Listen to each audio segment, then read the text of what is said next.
¿A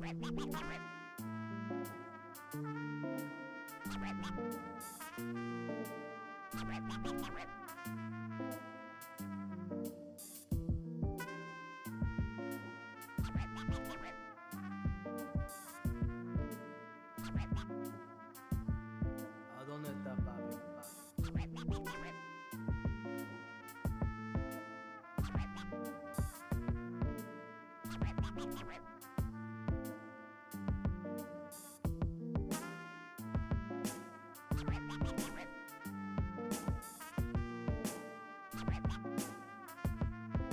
¿A dónde está papi? ¿A dónde está papi?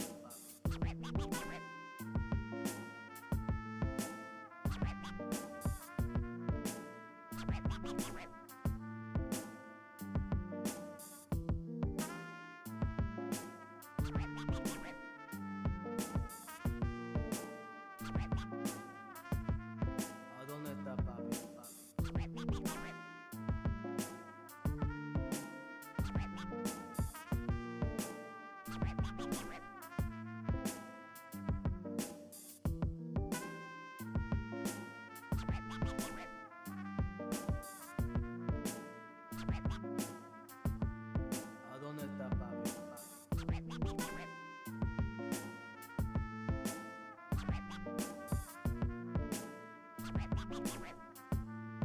¿A dónde está papi? ¿A dónde está papi?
Welcome to the Thursday stream. I hope everyone's having an awesome Thursday. Welcome, everybody.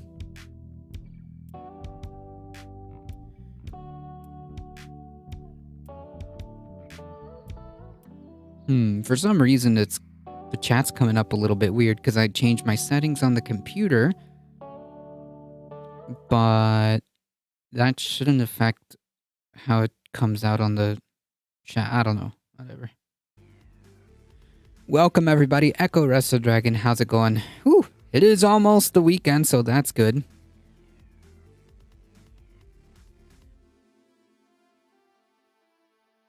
Michael Hassler, how's it going?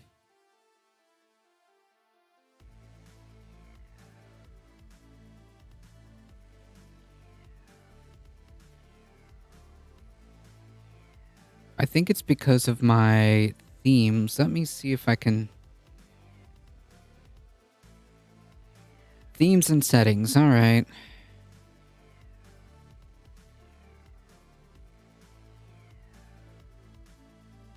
There we go.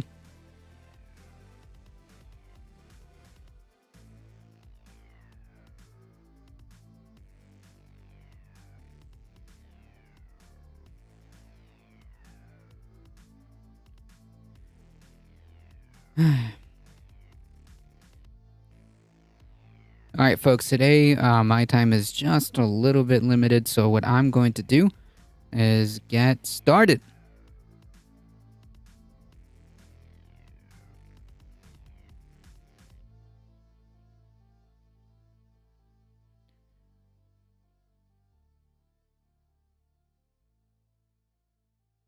Let me see here.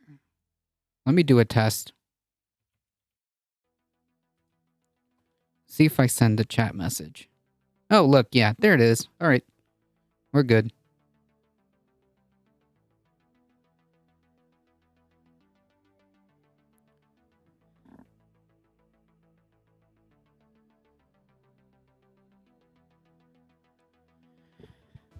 All right, folks. So we begin today.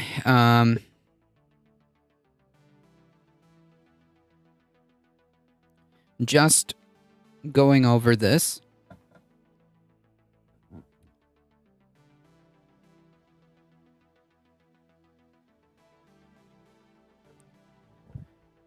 Absolute gross human being, former Republican, because of course, city councilman has been sentenced to a minimum of 3 and a maximum of 33 for sexual battery and lewd conduct involving a minor. Yeah, it just keeps happening, folks. It just keeps happening. The abuse has been going on since 7 years at the time of arrest. And as I posted over here,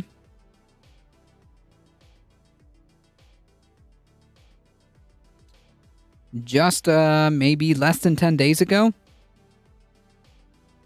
No. I know that it can be confused with Matt Gaetz, but no, it was not Matt Gaetz.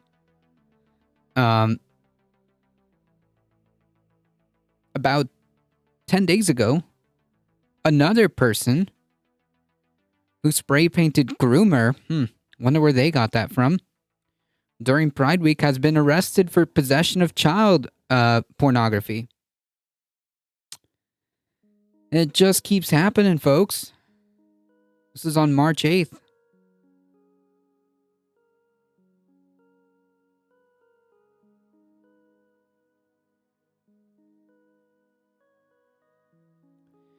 Can we please get him 33 years? Yep. Yeah, 330 years. Yeah, there we go. That's much better.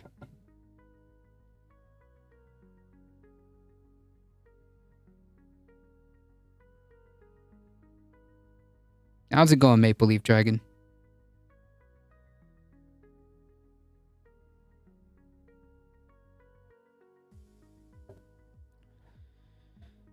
Another quick update. Clip. Remember, once you get elected to office, you get effective legal immunity. Yep. Not in this case, though. Welcome back. I missed you yesterday. Yes, I was off yesterday. I was not able to make the stream.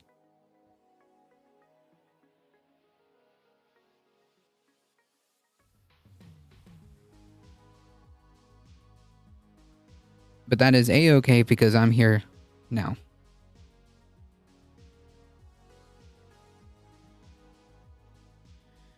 Alright, folks. Wait, I don't think I finished getting my articles in a row. Hold on. Is this all I have? No, that can't be.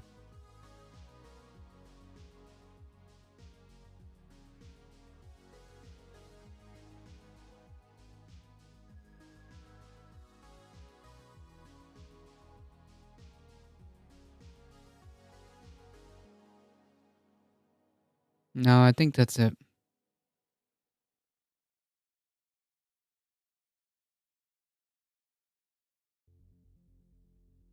There we go. Occasionally, there are sacrifices to reset legal immunity of all the other elected officials. Yeah, that's a good point. Just got your notification. Well, 18 minutes. Not bad.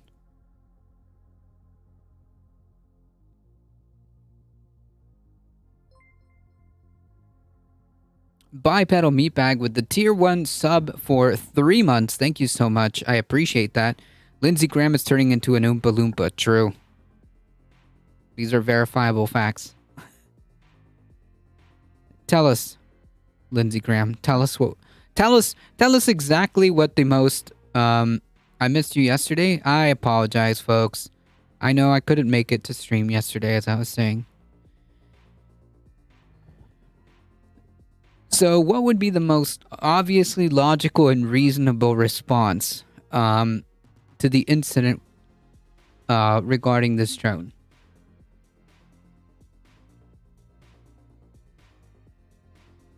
Give us a very logical and very reasonable response. Take it away. They shot down our drone. What should our answer be? Well, we should hold them accountable and say that if you ever get near another U.S. set flying in international waters, your airplane would be shot down. What would Ronald Reagan do right now?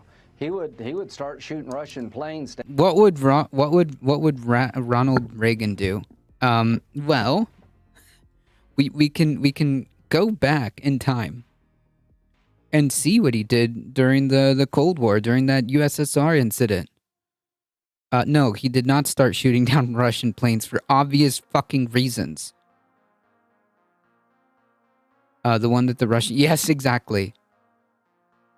Exactly. The one that the Russian pilot peed on with oil or fuel. I watched Janet Yellen. Yeah, the Fed. Ron Reagan would ask, "What's a drone?" True. Down if they were threatening our assets. American foreign...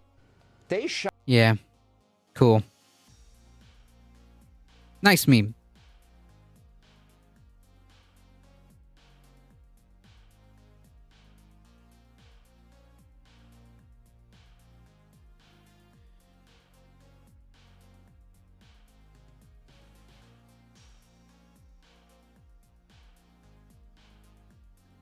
That's such a shame because I really liked the theme that I had on my desktop, but now I can't.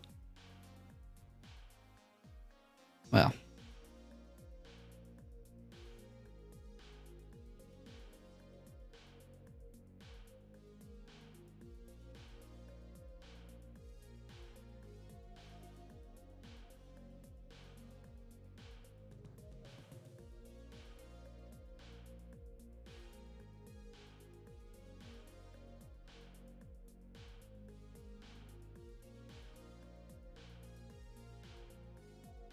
Anywho. Thank you, Republican Party. That was very, very reasonable and logical. I think the U.S. has a sting its tail and it will pop out when the Russians least expect it. Wait, what?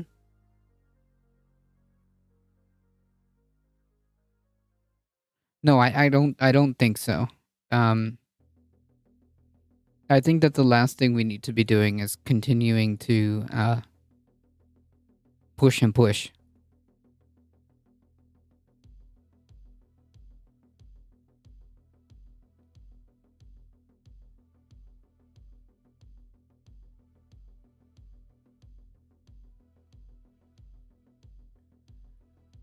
Honestly, the Russians dumped fuel on it because the fuel would flash freeze on the drone's casing and likely lost navigational control.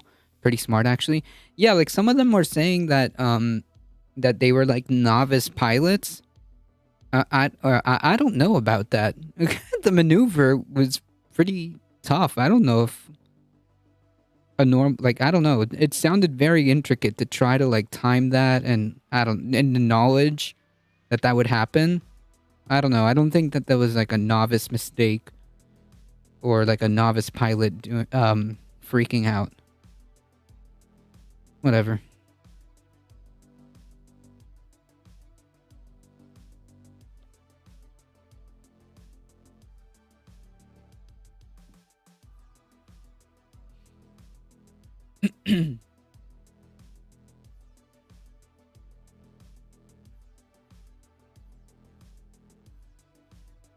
All right, folks.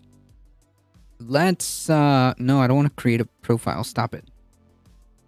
I think we should probably start here.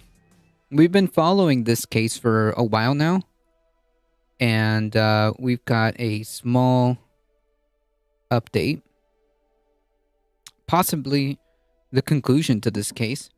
I imagine the US have AWACS flying around there. I don't know. Who knows? I'm gonna be honest, I don't know.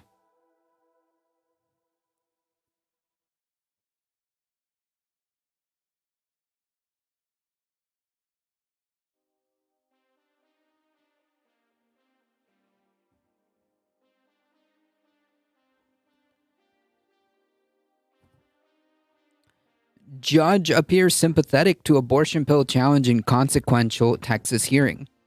Yeah, I could have told you that. For the folks who have been here and watching this case, the judge who we're talking about was an activist judge who was picked by the Trump era. It was picked in the Trump era for this, for the sole reason that he came from a very religious, like pro-life bullshit background. That's why he was picked. That's why he's there.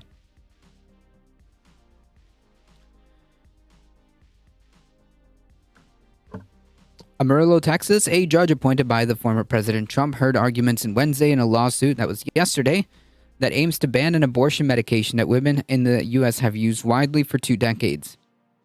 During the 4-hour hearing, District Judge Matthew whatever, appeared sympathetic to arguments from lawyers for a coalition of anti-abortion groups called the Alliance for Hippocratic Medicine. Their goal in filing the suit was to overturn the FDA.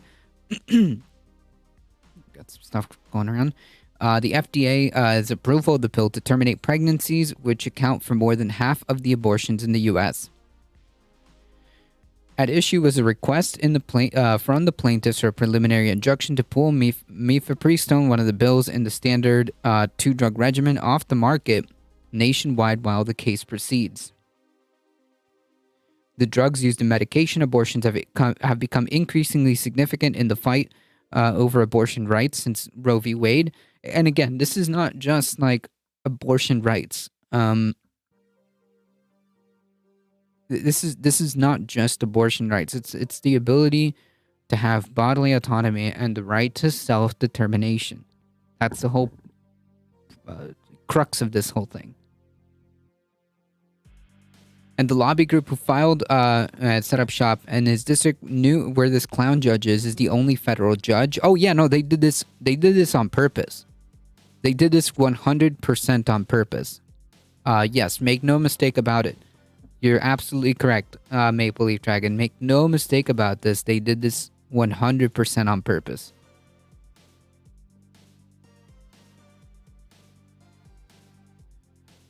To take these pills off the market while the case proceeds. The drug used in medication abortion have become increasingly significant in the fight over abortion rights since Roe v. Wade was overturned.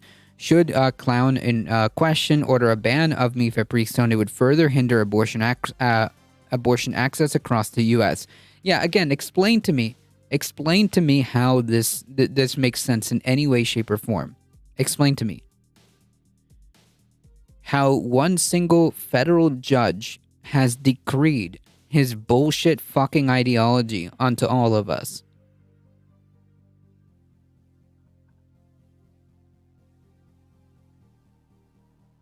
Explain how this is okay.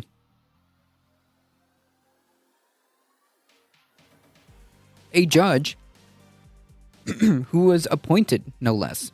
Not elected, who was appointed. But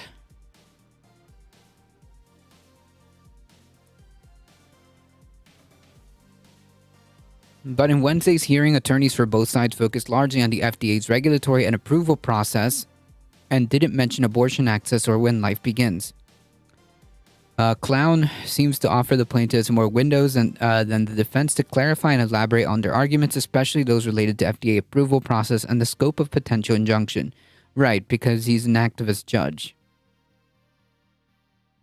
This is not a attempt at any like good faith adjudication here. Banning this drug causes more pain and suffering for women who need it and want it to prevent/terminate pregnancy. Damn, it's almost like cruelty is the point. Control and cruelty is the point.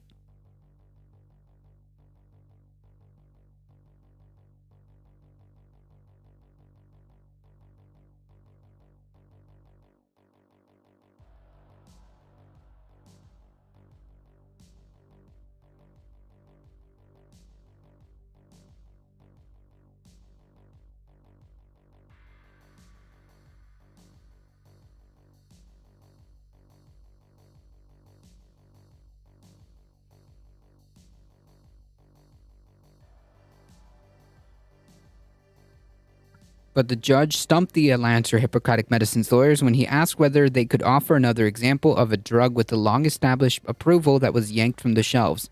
Quote, "No, I can't," replied Eric Baptist, senior counsel with the conservative Christian legal group Alliance Defending Freedom. The irony, Alliance Defending Freedom.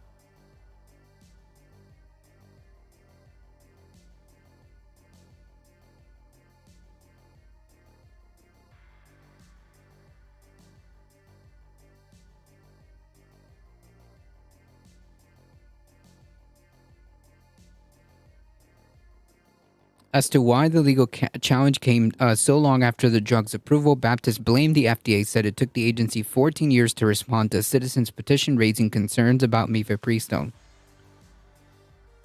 I don't know how to pronounce this. The court has an interest in preventing dangerous drugs from entering the marketplace. If any relief you grant must be complete. The harm of the chemical drugs knows no bounds. What harm? What are you talking about? What harm?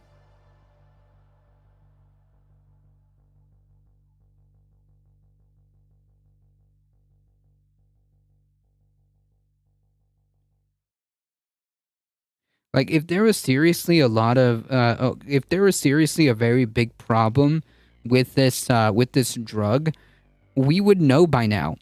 The point being is, it's been 14 fucking years. We would have known if there is significant issues by now.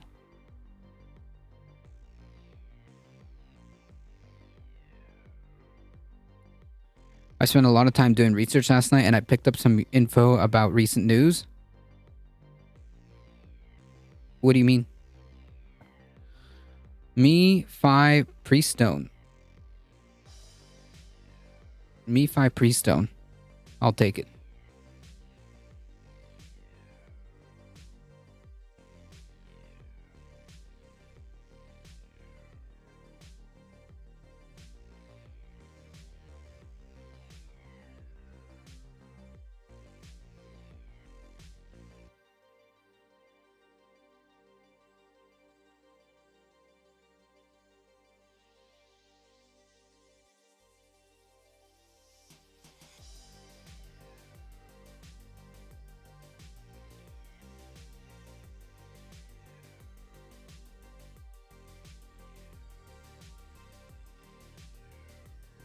Oh, it's the reason I am overflowing with details today? Nice.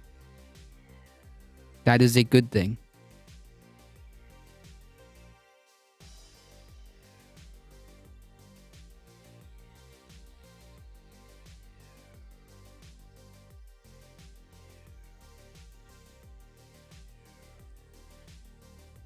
In response, the Justice Department lawyer Julie Strauss Harris said removing a drug that has been used safely for 20 years would be unprecedented. It is important to step back and think about what the agency did here. The FDA did not require anyone to take it. They simply said it's safe and effective. Jessica Ellsworth, who represents the drug maker Tanko Laboratories, added that withdrawing approval for mifepristone would undermine both public's and pharmaceutical industry's trust in the FDA. This injunction is not about upholding the status quo. They want very much to upend the status quo. Clown complimented both sides for presenting strong cases. He said he would make a decision as soon as possible. Wendy Davis, a senior advisor at Planned Parenthood Texas Votes, said that based on the judge's background, the group isn't optimistic. I think we can expect the worst, and I think we need to be prepared for that.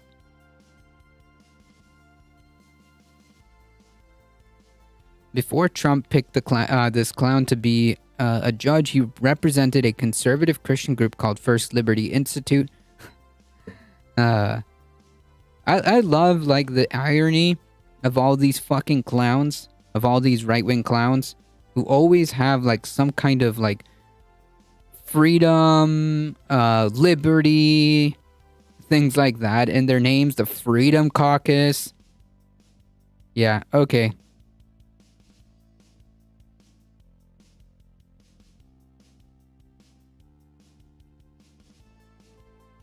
Which challenged the part of the Affordable Care Act that required employers to cover birth control for their workers. Jesus. After a federal judge issued an injunction against that part of the law, the clown said that it was an important victory as the group sought to defend the unborn human life. Take all the time you need with that one. The unborn human life. Okay.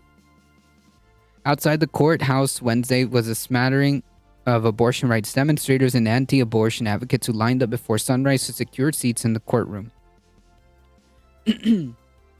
Among them was Nick Belcher of Amarillo and his 14-year-old daughter Julianne. Both said they hoped the judge would rule in favor of banning the drug. I'm excited for this and the opportunities that exist to create a culture of life in America. A culture of life. What the fuck does that even mean?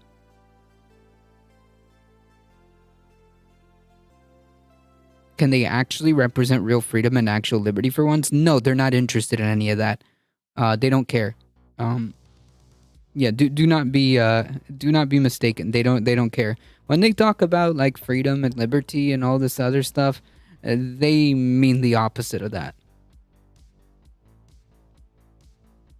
In almost every instance, that always ends up being the case.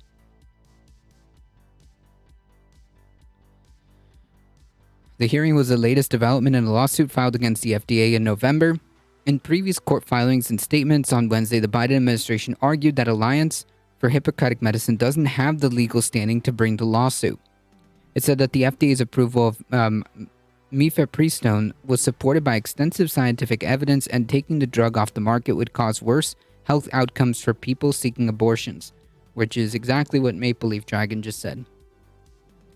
The plaintiffs have argued that mifepristone is dangerous and that the FDA didn't adequately evaluate its safety, and the agency shouldn't have made abortion pills accessible via telehealth during the pandemic. Alio with the 15 biddies, thank you so much. I appreciate it. Welcome. The FDA approved mifepristone in 2000. The abortion provider administered the drug, which blocks the hormone progesterone, in combination with misoprostol, which induces contractions. Research has shown that the regimen has a 0.4% risk of major complications.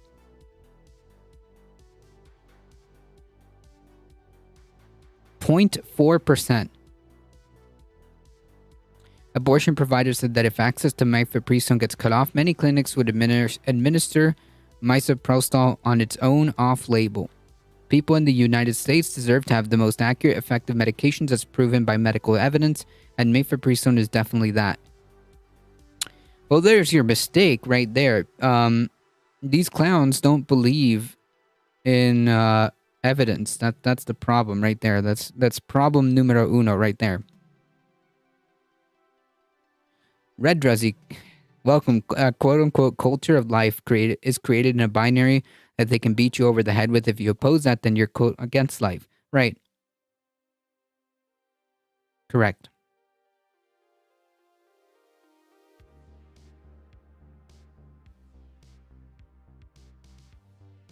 None of this makes any sense.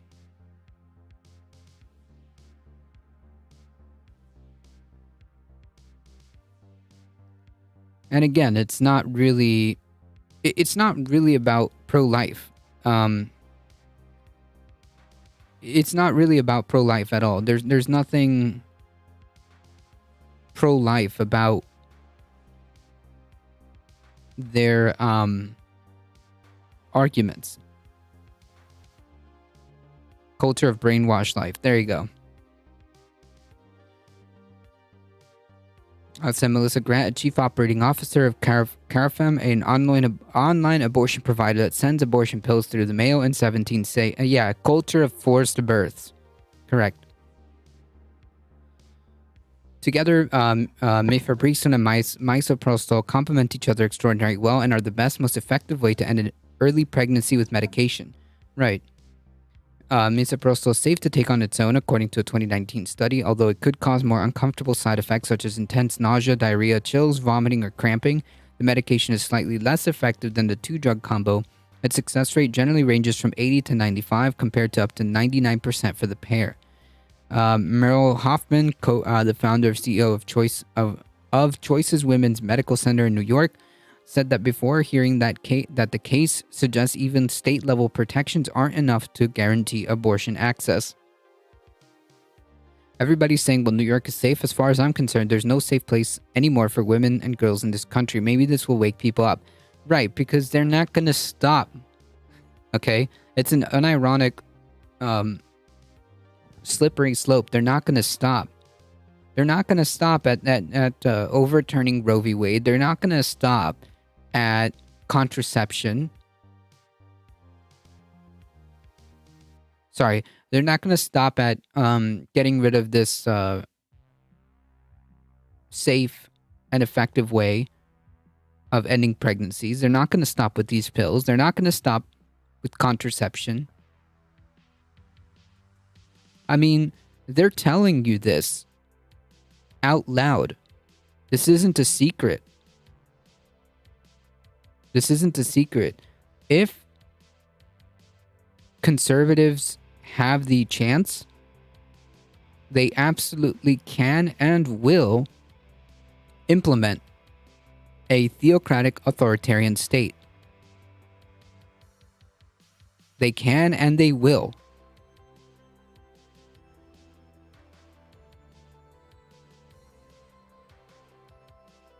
This whole thing that we're watching unfold, that is just but a sneak peek of what they're able to do now.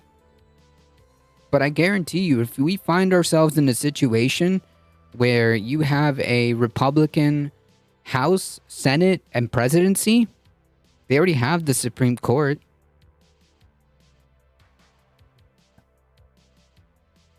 You think that this is where they're gonna stop?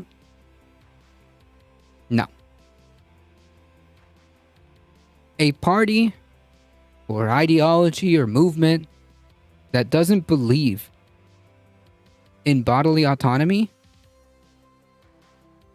should never be allowed anywhere near power, because all bets are off. If they don't believe in the fundamental concept of you being able to do and determine what happens to you, your body, then all bets are off. It's not a wonder why you're seeing all this type of legislation happening.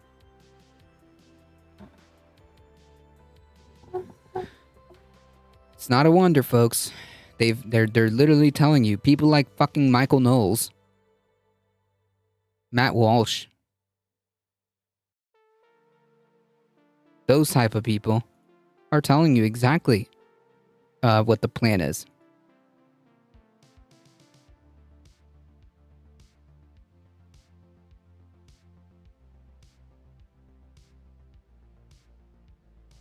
People like Chris Rufo.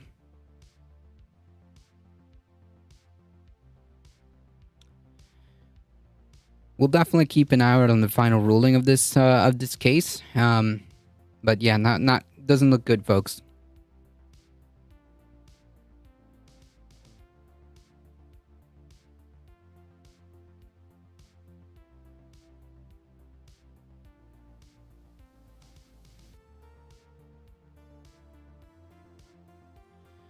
Just switch gears really quickly here. Another poll came out.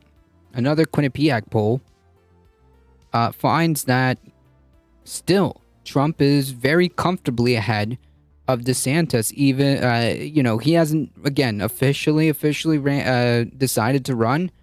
But if he did, he is way behind. It just seems like there's no real challenge to Trump at all.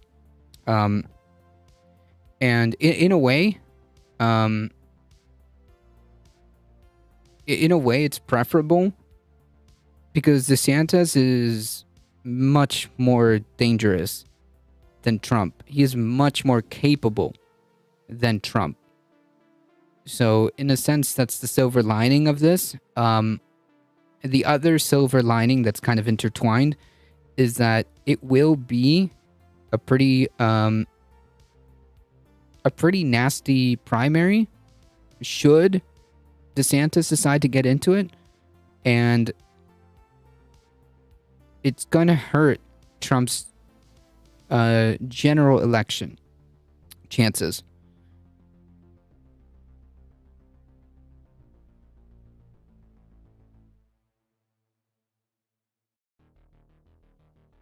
Sadly, they want pledges of allegiance to the GOP and pundits that serve the GOP. Oh yeah. All of these are authoritarian theocrats. Your Knowles, your Shapiros, your fucking Matt Walshes. Yeah, all of these are theocratic, authoritarian fucks. Yeah, he would have to quit being the governor of Florida. So I mean, who knows? He might not actually run, but if he did, he is nowhere near. Next on the docket is contraception, then segregation, followed by banning of all non-white immigrants, marriage equality, and then expanding bounty hunter laws and vigilantism for whites, of course, and finally expanding prisons to expand to legals. Oh yeah, no, this is it's an unironic slippery slope because, like, think about it. If you don't believe in the right to self-determination and fundamentally believe in bodily autonomy, that this is, you control your body, you have the right to self-determination, all bets are off. These people don't give a shit. These people would gladly remove your rights to marry, your rights to have equal protections under the law. Because they already acknowledge that, well, they already put that idea that a group is second-class citizens. They already have that preconception. Has Trump chosen a VP yet? No.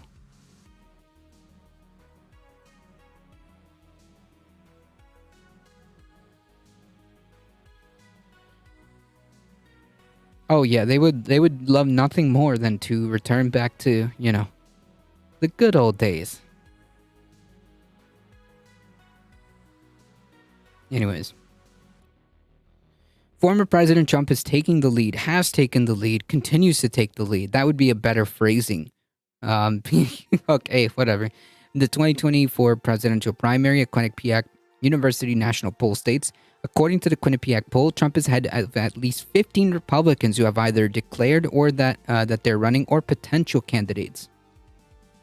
I mean, it's not even close. If you look at the top three, it's not even close.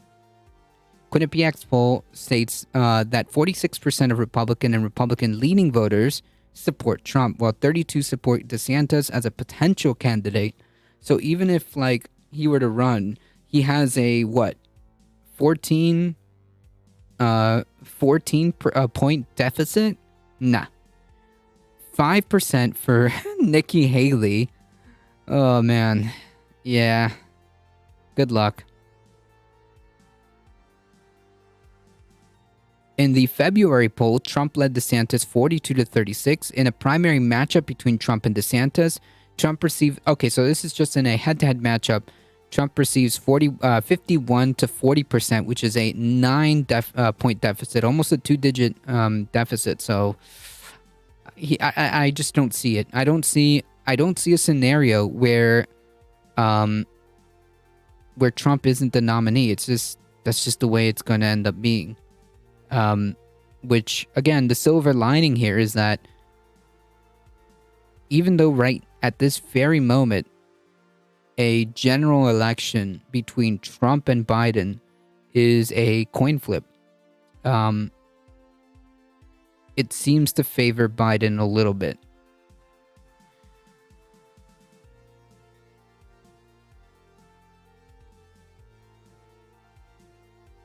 Yep, true, Maple. Nikki Haley wants the VP spot, but I don't see it happening. Yeah, I don't see that. Yeah, I don't see it happening either. Mayhem Hippie, how's it going?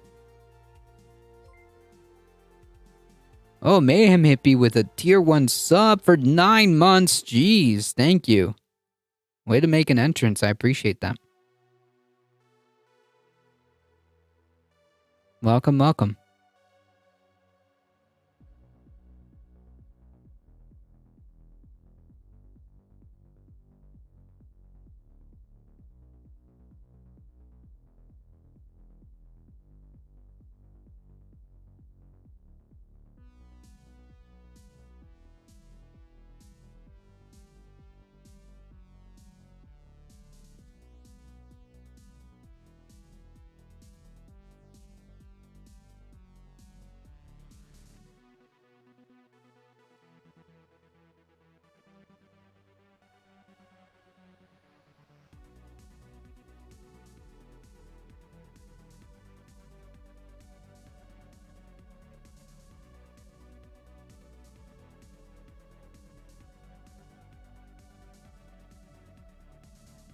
Here for a long time and a good time. Ha! DeSantis can't win. It cannot happen. It would be so bad. Oh, yeah, 100%. I was saying that the silver lining is that DeSantis has to, assuming that he runs, assuming that he announces, he has to have at least like a 14-point deficit, 9-point deficit if it's just him and Trump. The silver lining is that, yes, DeSantis is much more effective, much more dangerous, but he's not going to win. I don't see a path. Should he decide to announce, I don't see a path for him to win this primary. I mean, it seems very unlikely. Let's leave it at that. It seems very unlikely that, again, assuming that he decides to jump into the race, that he will win.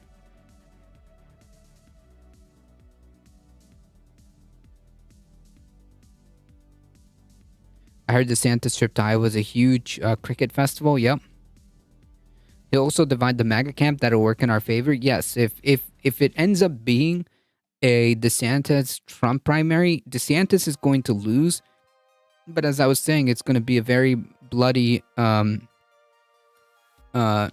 primary, and it will hurt Trump's chances in the general. Believe it or not,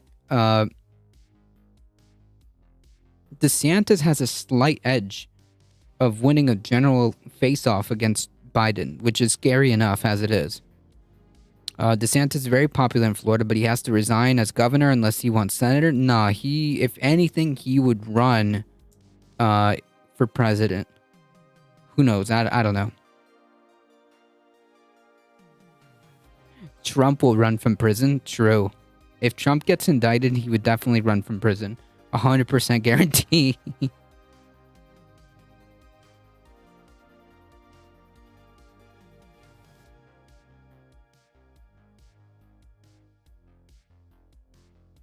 In a general election matchup for president, President Biden leaves Trump 49-45 among registered voters. Among all registered voters, the Quinnipiac poll states, when Biden is matched up against DeSantis, the two are neck and neck. Biden receives 47 and DeSantis receives 46. I don't know. I think that I think DeSantis might have an edge. It's a statistical tie, but I think DeSantis has an edge. This is also a statistical tie. That Biden has an edge.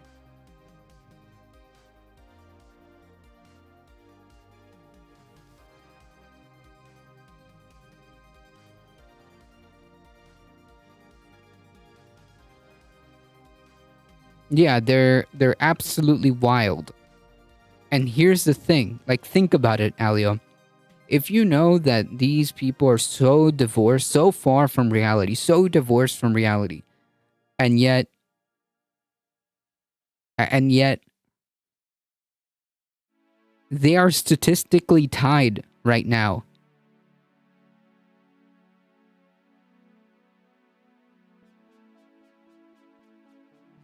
for president.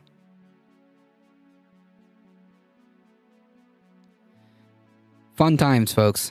DeSantis has a better chance of getting the RNC nomination. He's proven to be effective in Florida and passing GOP battle plans.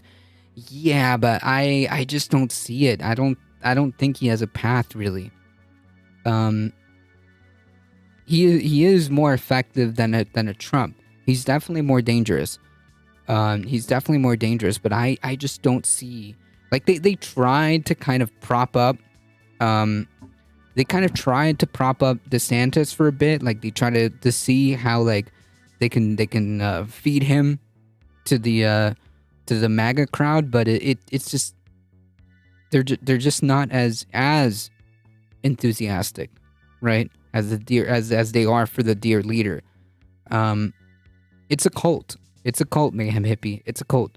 Can't really do anything there.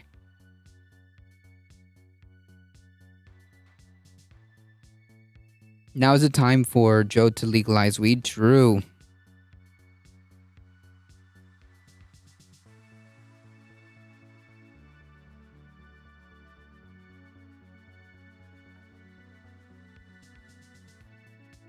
Never happened. I'm still furious about the Willow Project. True. Absolutely. You should be angry. F Biden. Yeah, true. That is a very valid reason to be angry. Yes. We actually did the article on Monday or maybe last week. I can't remember. But yeah, that is a completely valid criticism. Sharpie Diesel, how's it going? If the quality of women's healthcare declines enough in the next year, it might make a difference. Jeez. Yeah. I can't see DeSantis winning Indiana, Iowa, Utah, Arizona. Yeah, that's a pretty healthy deficit. Yeah, I just don't think that DeSantis is going to win the primary. If he does, first of all, if he decides to run, I just don't see him. I just don't see him winning. You know, we need to go to France here, folks. It is time.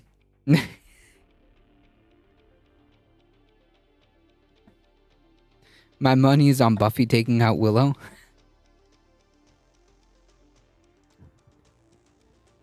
Oh man, if only we could learn a couple of lessons from the French.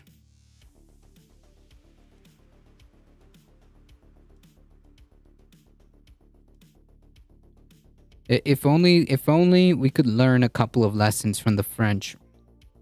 Right now, they're still prepared to go through. They're still on strike, aren't they? Like, there's literally piles of garbage because workers are refusing to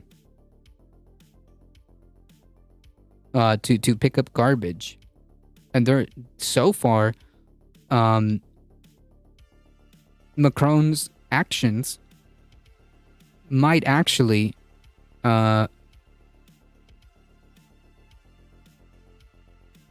produce more strikes.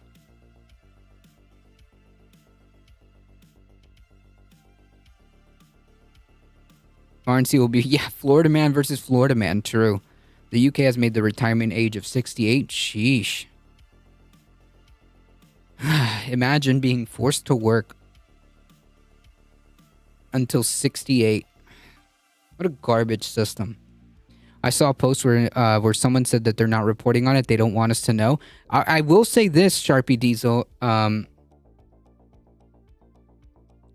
will say this. It is very far and few between. If you look at like news articles, it is very far and few between. You have to go looking for that. It's not exactly front page, if you catch my drift.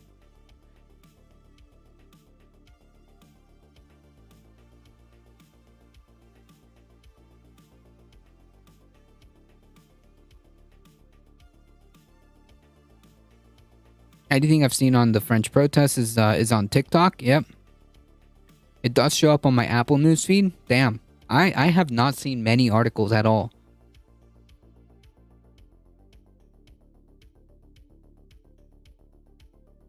Like massive protests and civil disobedience. Yeah, those are a couple of lessons.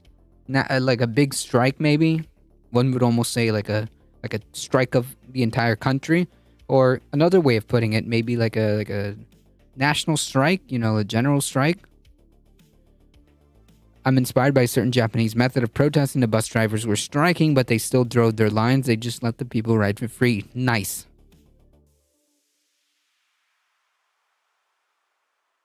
You keep the bus lines running still.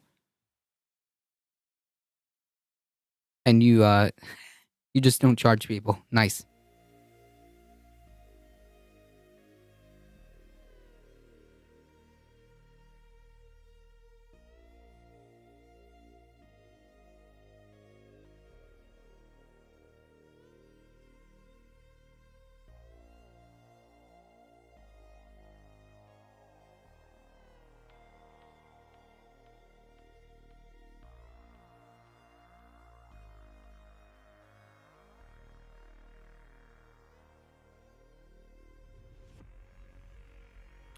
Oh, hey, look at that.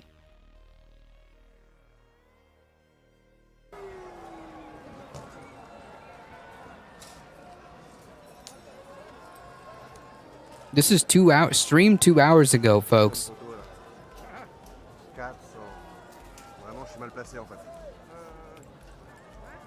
Je peux pas. En fait, je voulais prendre la place du monsieur, mais. Ah non, bah tant pis. C'est qui les tireurs? C'est eux là, derrière là? C'est eux qui tirent? Je sais pas. T'as pas vu, non? J'étais plus là dans la marche. Ah, ils sont en train de recharger. Là. Ah oui, c'est peut-être lui. C'est eux là, ils sont en train de les filmer. We do have the power to do this. And we have more numbers. Ah, c'est l'image que j'ai là. Les deux là.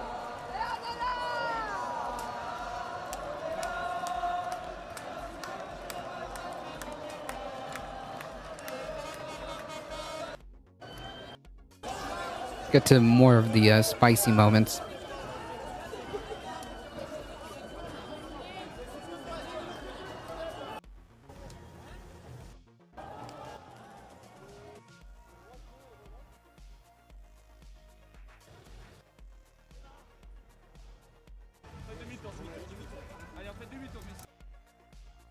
Whoa, hey. No, stop it.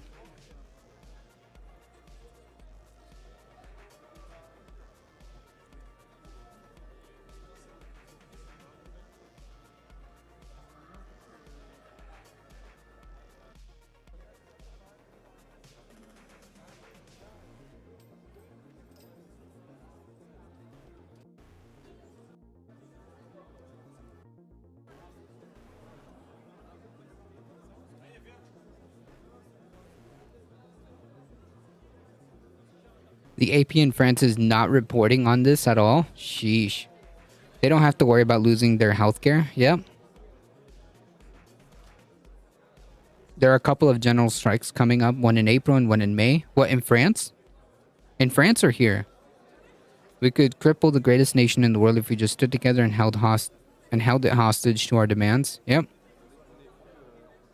I mean, like, eventually, like, something's got to give because, like, that's true. They don't have to worry about losing healthcare. They definitely have way better social safety nets. But eventually, at some point, when push comes to shove, people are going to say, well, we've got nothing to lose. We've got no healthcare. We've got no help, no social safety nets. Screw it. What else? You know, we don't have anything else to lose. Anyways, the U.S. Could definitely learn a thing or two about the, you know, from the French. Just saying.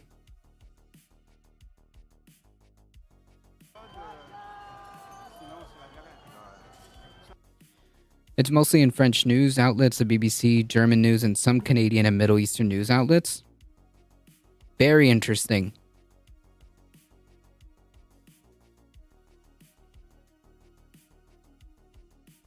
Very interesting that it's not here, though. That is not being, like, really reporting it on here.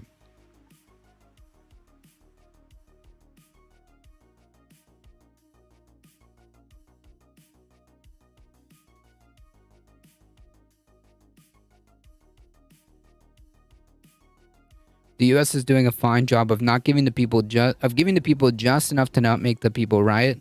Nah. I think that, like, I think that we don't have enough. It's just not enough. It's not enough. The cost of living continues to rise. Wages are pretty stagnant. People are struggling. Most people, if they don't live with several people, then they're gonna have to work several jobs at a time.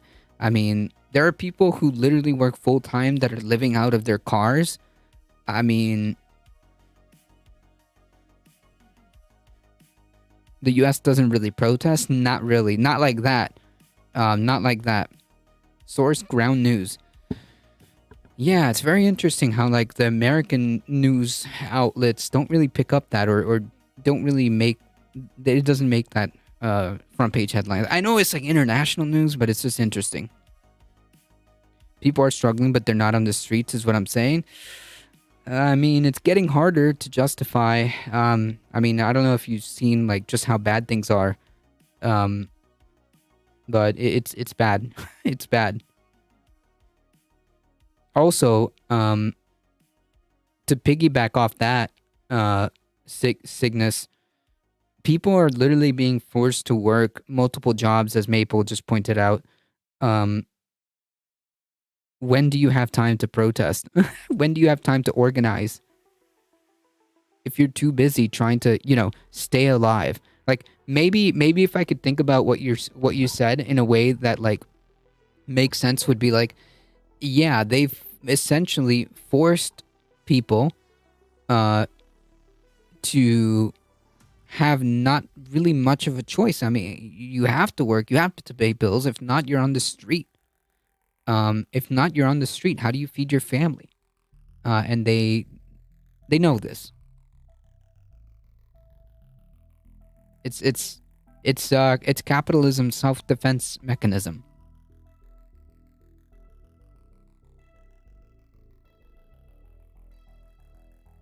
Yes, you try to make it a point by attempting to, talk to people, let them know. These people have just enough money that if they work so that they can sustain themselves, yeah, but it's not just that they make enough money to sustain themselves, which a lot of us know we don't. But it's the idea that in order for us to stay afloat, we have to work multiple jobs or have more than one person in the house. Roommates. There's no time. There's no way that you're going to sit there and try to organize a protest. When? Yeah, that's another good point. Not to mention that the cops have military gear to break up any protests. I showed on my stream the channel PCA Elderly and other protesting in Massachusetts. Almost no views. Yeah. Yeah. Of course. They're not going to try to get eyes on that. The moment you start showing people protesting in large numbers, you don't want to get the general public on that idea. That gets dangerous for capitalists. It's getting to the point though that we can't work enough to sustain ourselves. Yeah, and at that point, then there's no point. We've got nothing else left to lose. As a Finn, the idea of working several jobs at the same time sounds As a Finn, the idea of working several jobs at the same time sounds dystopic. Welcome to the reality of millions of Americans. Not exaggerating. Not exaggerating. The overwhelming majority of, like, working people are literally squeaking by paycheck to paycheck. The majority of working people have no savings. The majority of people, working people, will be crippled if a what $400 emergency, $500 emergency happens, you're fucked.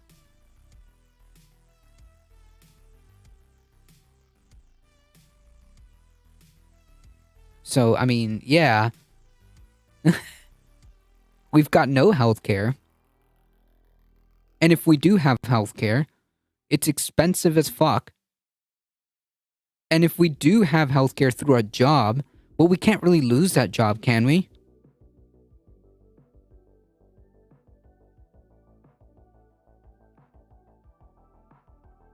If we want to try to better, like, if we want to try to get, like, higher education, we can't because it costs so much that we'd have to get ourselves in debt.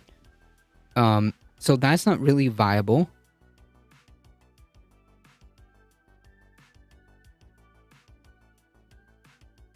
But if we're outright straight neo douchebags, we could assembly free dystopia here is in the US, yep. And you need money for everything, yep.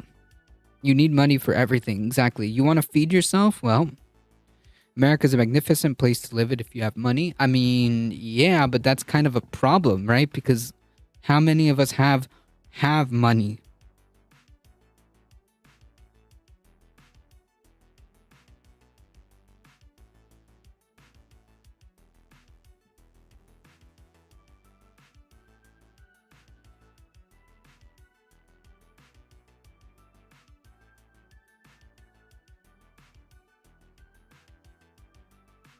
And that's not exactly a stellar verdict on the situation. That the only way this makes sense, the only way this place makes sense or that this place is good is if you have money. Not exactly a stellar indictment there. And yeah, you'll be hailed as a peaceful visitor by Tucker, a sightseer, a tourist even. Yeah, just pull yourself up by the bootstraps. Yeah, that's what any conservative capitalist will tell you. Yes. Conservative, any capitalist or libertarian, well, they're capitalists. They'll tell you that, yes.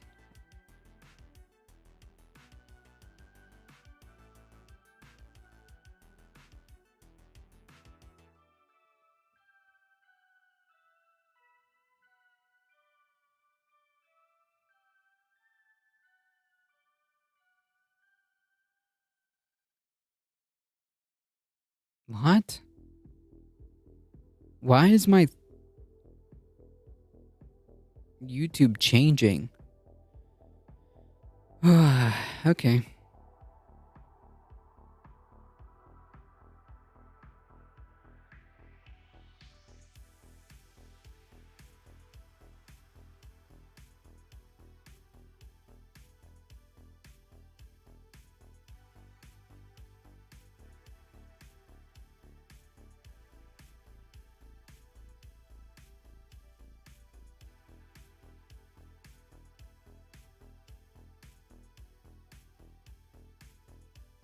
The GOP generally lives off a trust fund or multi-million-dollar business. Exactly.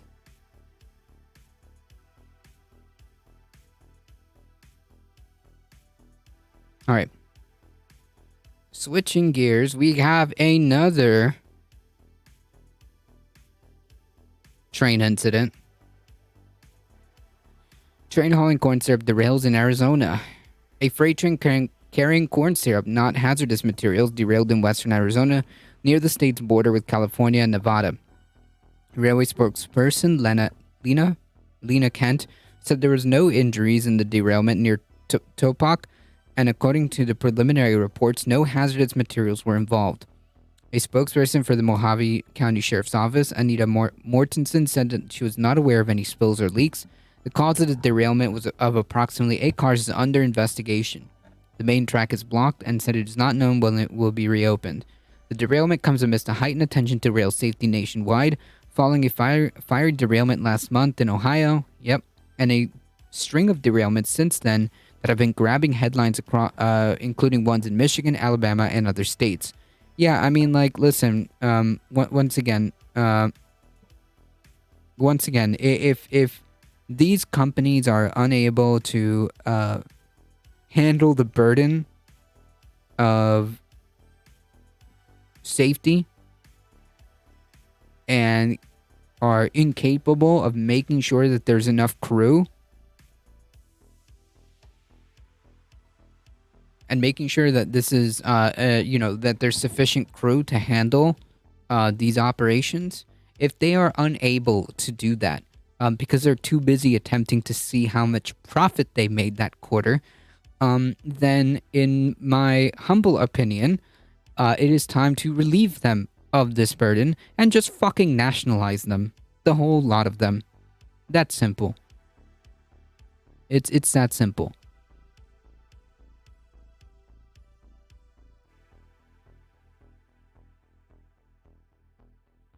Corn syrup is still poisonous to mammals in quantity. True. It's almost like we defunded our infrastructure. True. It's also, to add to that,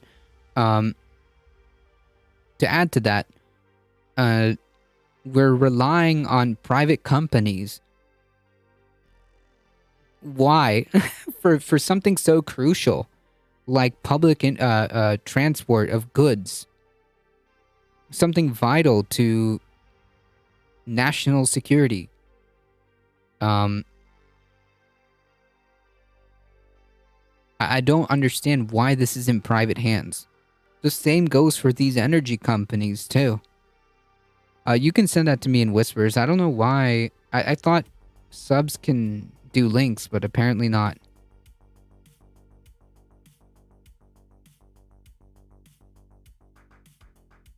Right, private companies that do public sector responsibilities, but they can't do that because their primary directive is to make profit. So that's where this that's where this whole thing goes wrong, right? Because the private sector is only interested in what profits they can produce, not whether or not, public sector responsibilities are met. That's kind of like a secondary thing. Their primary directive is to make money. This is one of the reasons why my country nationalized crucial services such as the railways. Yeah, I mean, it just makes sense. It just makes sense. It just makes sense. It's MTG forgetting Ukraine is in Europe, really?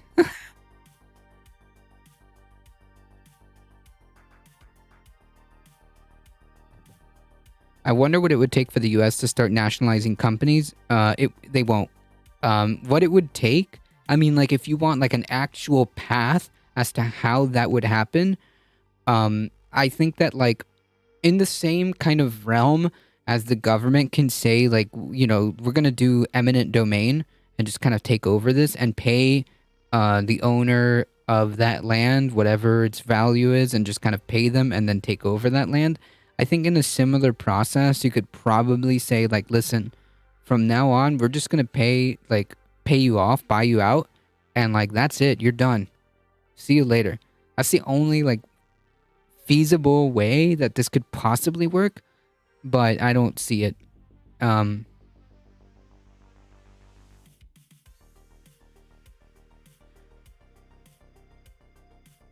Oh, can you send it to me via whispers? Because that's a good meme.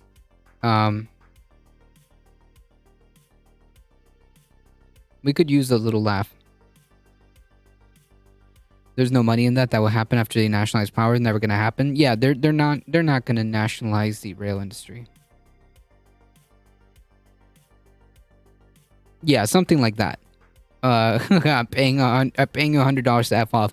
That's the only path I can see that realistically, like, in the current environment that we live in, that's the only way it could happen. They can just, like, say, like, with some similar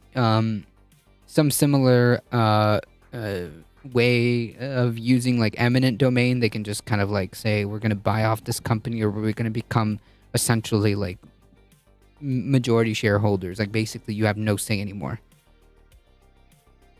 Between our wood, stove, and fuel, we will spend $600 a month. Too much money to be made in the private sector. That does not include our electric bill. Sheesh. The only way they would start nationalizing these things is when there's a progressive supermajority in both Congress and the Senate. Yeah.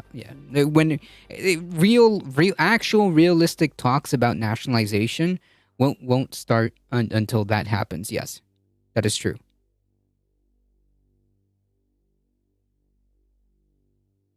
Nah. All right, listen. We need a good meme, all right? It's been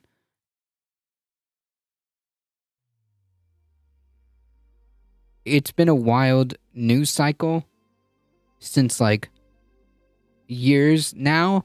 So every time we get a chance to get a good meme, we should take it, all right? I would also like to point out that she was appointed to like the Department of Homeland Defense Committee or some shit. Yeah. When I've never seen Putin actually show in any detail his plans to invade Europe. No one has shown me that, so I don't believe the lies that I'm being told about this. When I've never seen Putin actually show in any detail his plans to invade Europe. Well.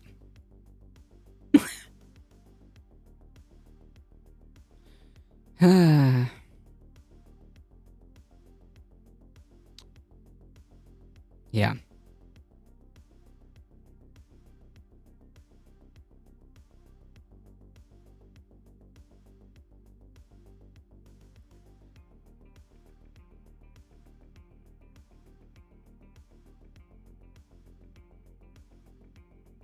I have no words for that other than a soundbite. That's it.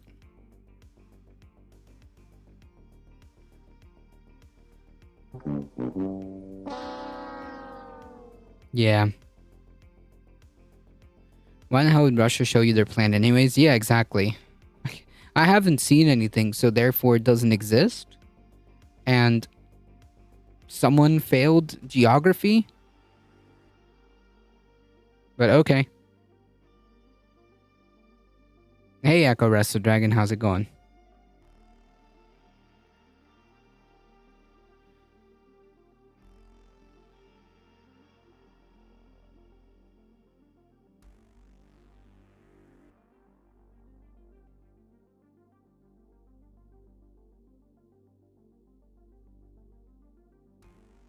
Anywho. In Arizona, Mortensen had earlier said that the train was carrying hazardous materials. The derailment occurred near milepost 9 of Interstate 40.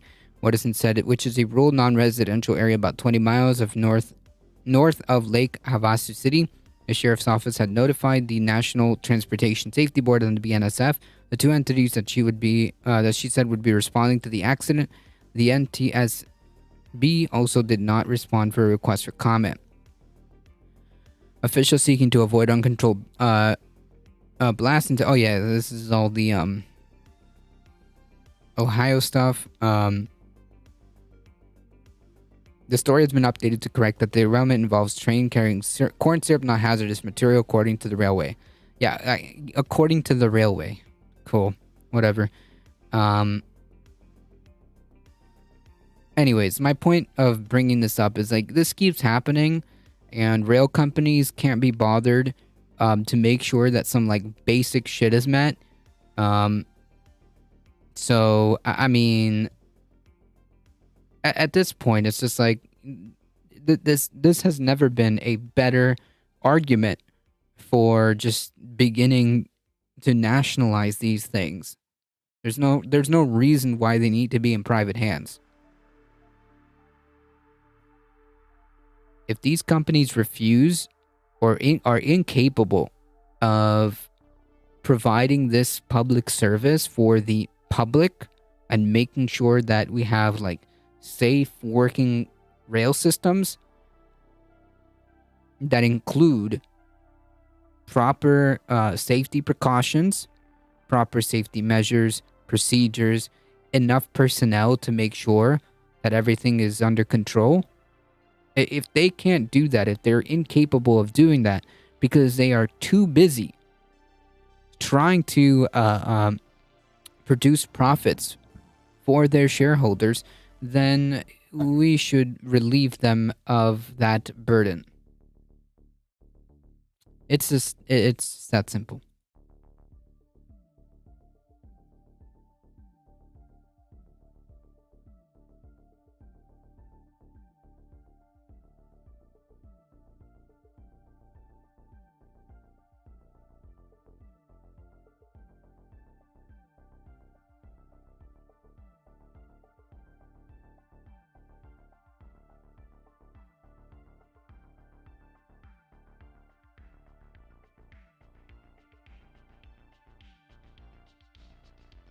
The answer is to take the shareholding aspect out of the equation. Yep. Take it away from them and give it to the workers. Yep, just nationalize it. I mean, it's that simple. The real answer is that there's no reason why these things should be in private hands.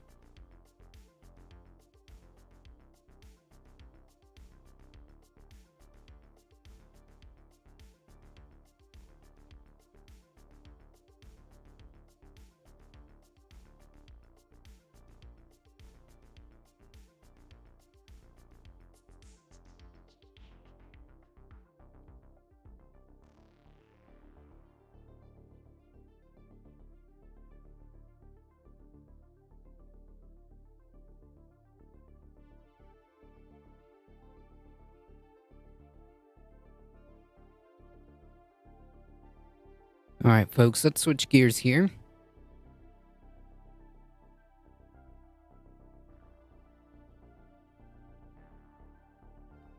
Grand jury heard phone call of Trump pressuring Georgia Speaker to overturn Biden's victory. Here we have another facet of this unfolding. The Fulton County Special Grand Jury heard a phone call between former President Trump and Georgia House Speaker as part of its investigation into efforts to overturn the 2020 election results in Georgia. The jury's foreperson, Emily Kors, told NBC News on yesterday. During the December call, Trump attempted to pressure the then speaker into calling a special legislative session to overturn President Biden's victory in the battleground state. Yeah, that's not legal. So dude basically tried to like mafia mob boss his way into trying to overturn the results in Georgia. The recording, which was first reported by the Atlanta Journal-Constitution, lasted about 10 minutes. Yeah, another very, very perfect phone call, I'm sure. She recalled that Trump asked Ralston who would stop him from holding a special session. According to Kors, Ralston responded, a federal judge. Ralston, a Republican who spent more than a decade as Georgia's House Speaker, died in November. Jesus. Ralston's former spokesperson said the Fulton County District Attorney's Office did not immediately respond to NBC News' request for comment. The grand jury, which conducted a criminal investigation into whether Trump and his allies made any coordinated attempts to unlawfully alter the outcome in the 2020 elections in the state, completed its work in January, submitting a report to on its findings to the district attorney. Fulton County Superior Court Judge Robert McBurney ruled last month that parts of it will be made public. McBurney also said in the ruling that reports include recommendations for who and should not be indicted and for what, but those parts remain sealed for now. What's your current take on the GOP candidate race? Will DeSantis or Trump be chosen? Honestly, it's going to be Trump. It's probably going to be Trump in terms of you're talking about the Republican primary. There's very little doubt in my mind.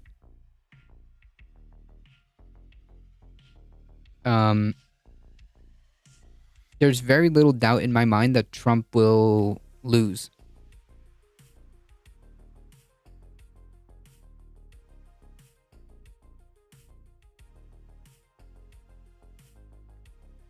At least the primary.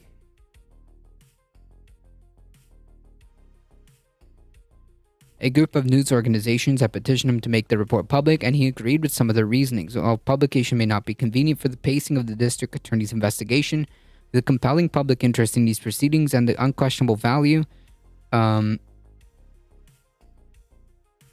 importance of transparency required their release. Willis' office had asked that the entire report remain under wraps for the time being. In unsealed parts of the report, last month, grand jurors believed that some witnesses may have lied under oath. A majority of the grand jury believes that perjury may have been committed by one or more witnesses testifying before it. The grand jury recommends that district attorneys seek appropriate indictments for such crimes where evidence is compelling. Yikes. Do you think they can clown car / Voltron him? Nah. I don't see it. They're not like the RNC is not like the DNC. Is not like the DNC at all. they're more rigid. The dear leader currently holds so much enough of the Republican base that they just fall in line. They just fall in line.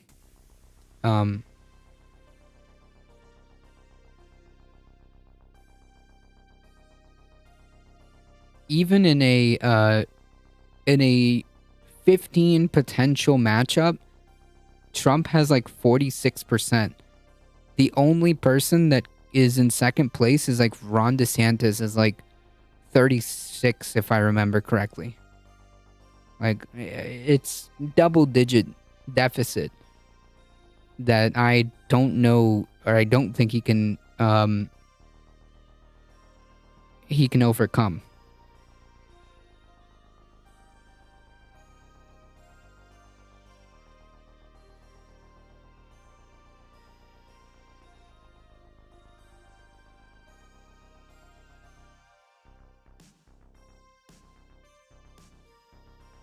They would fight in the dressing room. Yeah.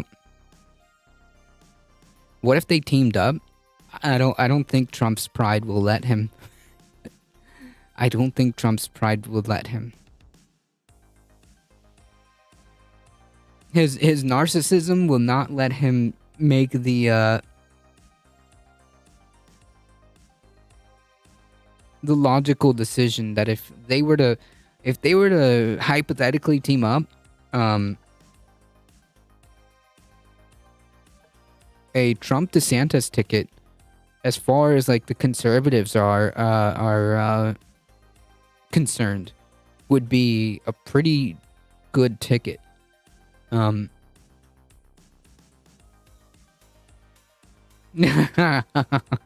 Exactly. There's too much alpha energy. It would be putting like a portable hole into a bag of holding. There you go.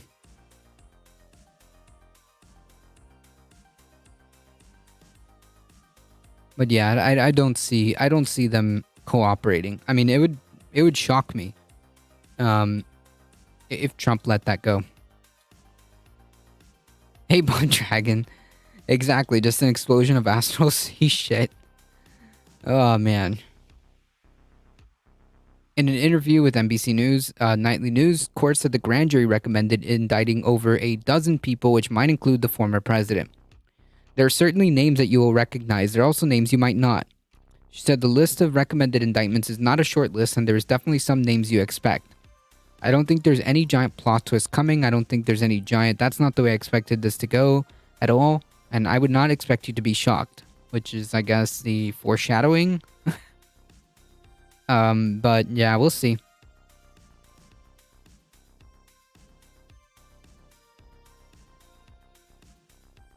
They would spend the whole time arguing over which one was the hole and which one was the bag. Exactly. And I think that, like, honestly, in a hypothetical team up, who knows how smooth that would go. Who knows how smooth that campaign would go, to be honest. Either way, despite everything, Trump still holds a significant hold on the Republican Party. And, you know, they're just going to fall in line. I don't see like a Voltron attempt to take him down at all. Like, there was a small attempt when those like one-of polls started to come out where DeSantis was ahead. The conservative news was trying to push DeSantis to see if if Trump's base would take it. Nah.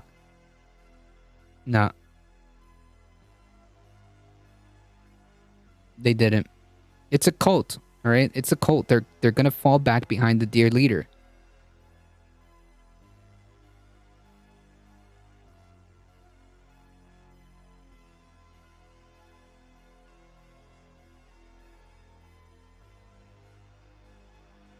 Might as well just have Wallace and Goldwater. That's what they're competing with. Yep. Exactly.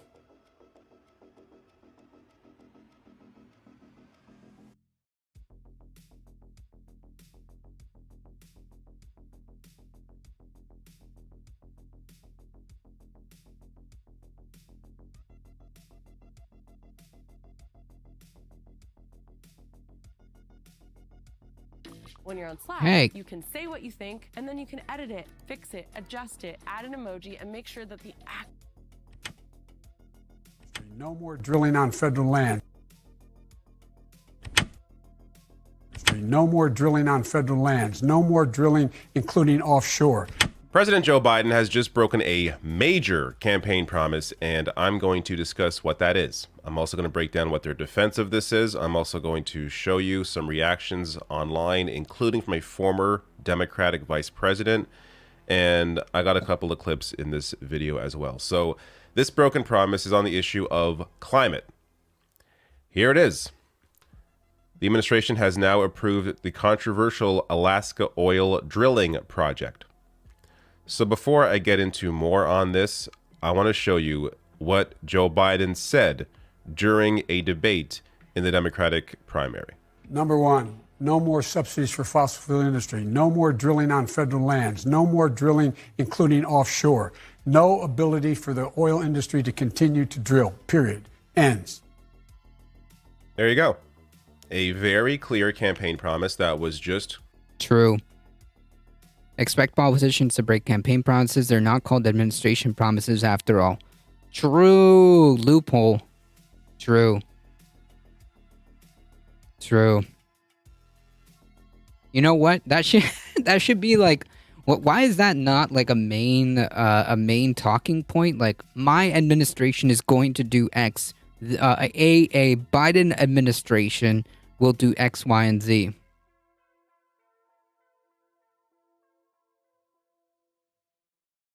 clearly broken. And it's not just about breaking a campaign promise. We're talking about the future of humanity on the planet. And before I even get to more on this, you know, some of the defense will be, oh, well, Donald Trump would have been worse. Yes. Is that the metric we're working by? That Donald Trump is the bar? Or should we be, I don't know, setting the standard that maybe we should be looking out for the future of humanity on the planet? I think that's a bar that makes a little more sense. So this is an issue that is incredibly important. You know, this is not just, I don't know, some random promise that, oh, it would have been nice if you did this, but you didn't do it. We're talking about a major new fossil fuel project. So more on that here before I get to some reactions and the immediate fallout from all of this. So the multi-billion-dollar project will be located inside the National Petroleum Reserve, about 200 miles north of the Arctic Circle, and could produce nearly 600 million barrels of crude oil over the next... Yeah, it always seems to be like a race to the bottom, right? Every president just serves as the next one's license to suck. Yep. 30 years, according to the Interior Department. The department noted in announcing the approval that it would reduce the scope of the plan, I'll get to more on that in a second, called the Willow Project, by denying 2 of the 5 drill sites proposed by ConocoPhillips, Alaska's largest crude oil producer. The department estimated that the project could produce nearly 250 million metric tons of carbon dioxide emissions. So to give you more context for this number, because most people don't know what the hell this means, obviously, this puts a clearer picture on that's it. a good Willow point, would lock in Ron. an estimated 9.2 million metric tons of carbon dioxide a year, equal to driving nearly 2 million gas-powered cars for potentially 30 years.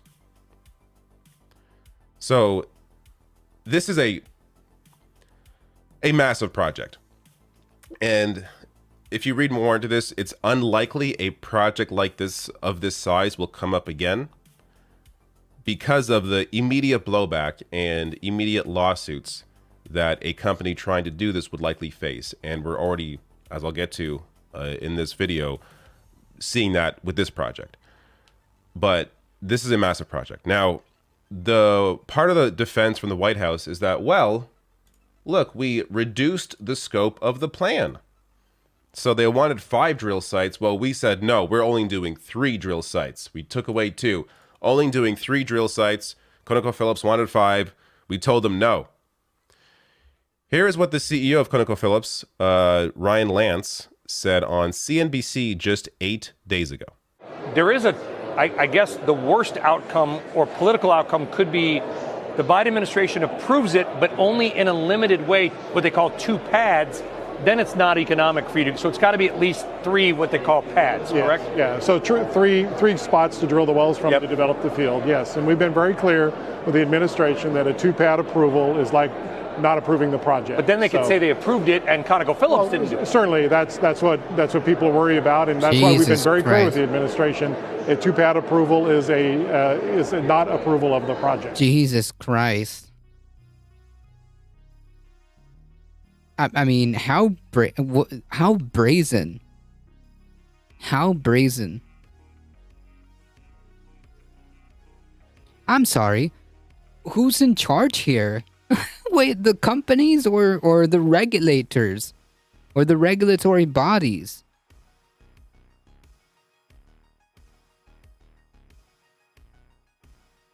This is ridiculous. So the White House did approve 3 pads, not 2, 3. They did exactly what ConocoPhillips wanted. What they deem, what this company deemed to be economically viable. Which could just mean, well, I wanted, $1 billion bonus, so that's what's economically viable to us. Because we don't know the details. Does the White House know the details of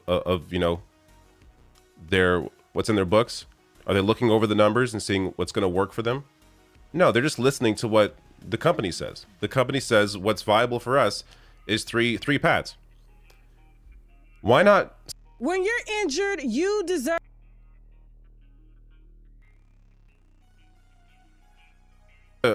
The other defense they're making here is that, well, didn't Biden say like 2 days before that they definitely hadn't made a decision yet? Every fucking news outlet was covering for them. Yep. And here we are. Unreal. Like, I didn't see this part. So I'm kind of glad David showed this piece, because like that is so brazen.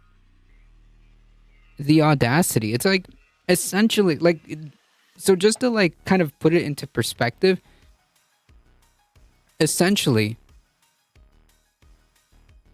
what happened, or what's happening here, is that there is no government. The companies are basically dictating. The companies are basically dictating what's happening, and they're telling you that they are. They're pretty open about it. They said that, well, this is how it's going to be, and it gets to it seems like the administration did something, but they didn't, which is what we wanted anyways. So like essentially what they're saying is that government is nothing more than just like a proxy, like a front. Which of course, like, anybody who has been in trenches for as long as we have here makes that have made that connection years ago. But it's just like, wow, it is a different, like, it hits differently when you're watching it live on fucking not live on cable news. Yeah, how just brazen and mask off.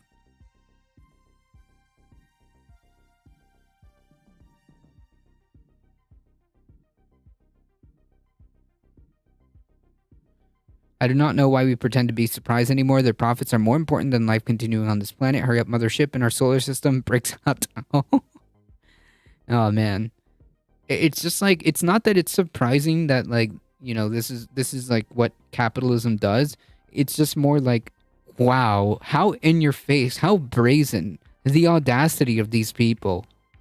That's kind of like where the response is coming from me. Anyways. There was a hotel apartment building in my town where there was supposed to be a certain amount of subsidized lower income units. Once the building was complete, they opted to pay a fine instead of complying. Yep.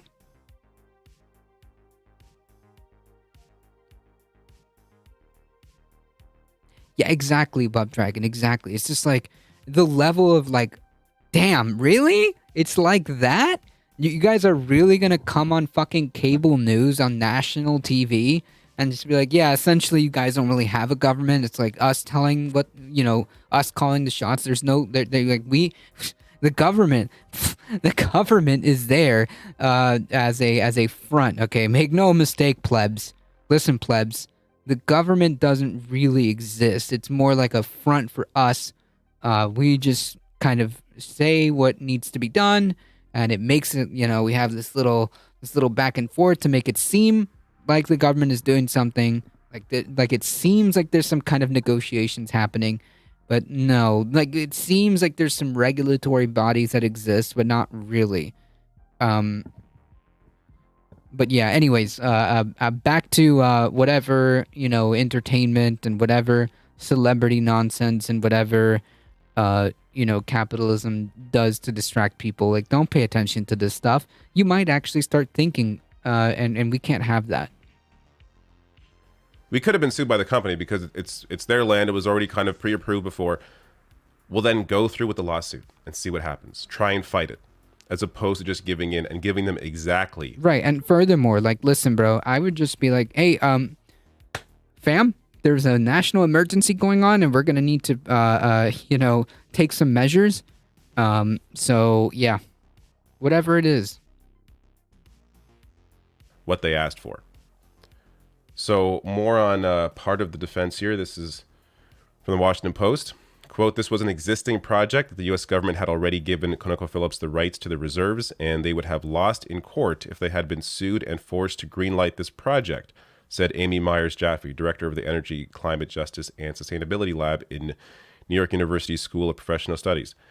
Quote, given the cards that were on the table, I think it's interesting that the administration tried to negotiate a solution that could both stand up in court and would minimize the impact on places that are very sensitive. Yeah, okay, again, they only needed the amount that was approved anyways. There wasn't a negotiation. There was no negotiation. There was a fake back and forth, but at the end of the day, the will of the company was done. There's no negotiating here. There's nothing negotiated.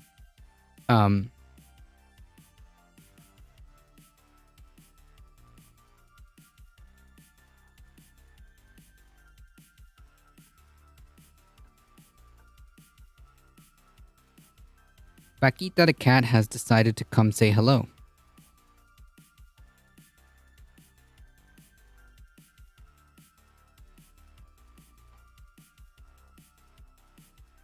You purring up a storm? Yes.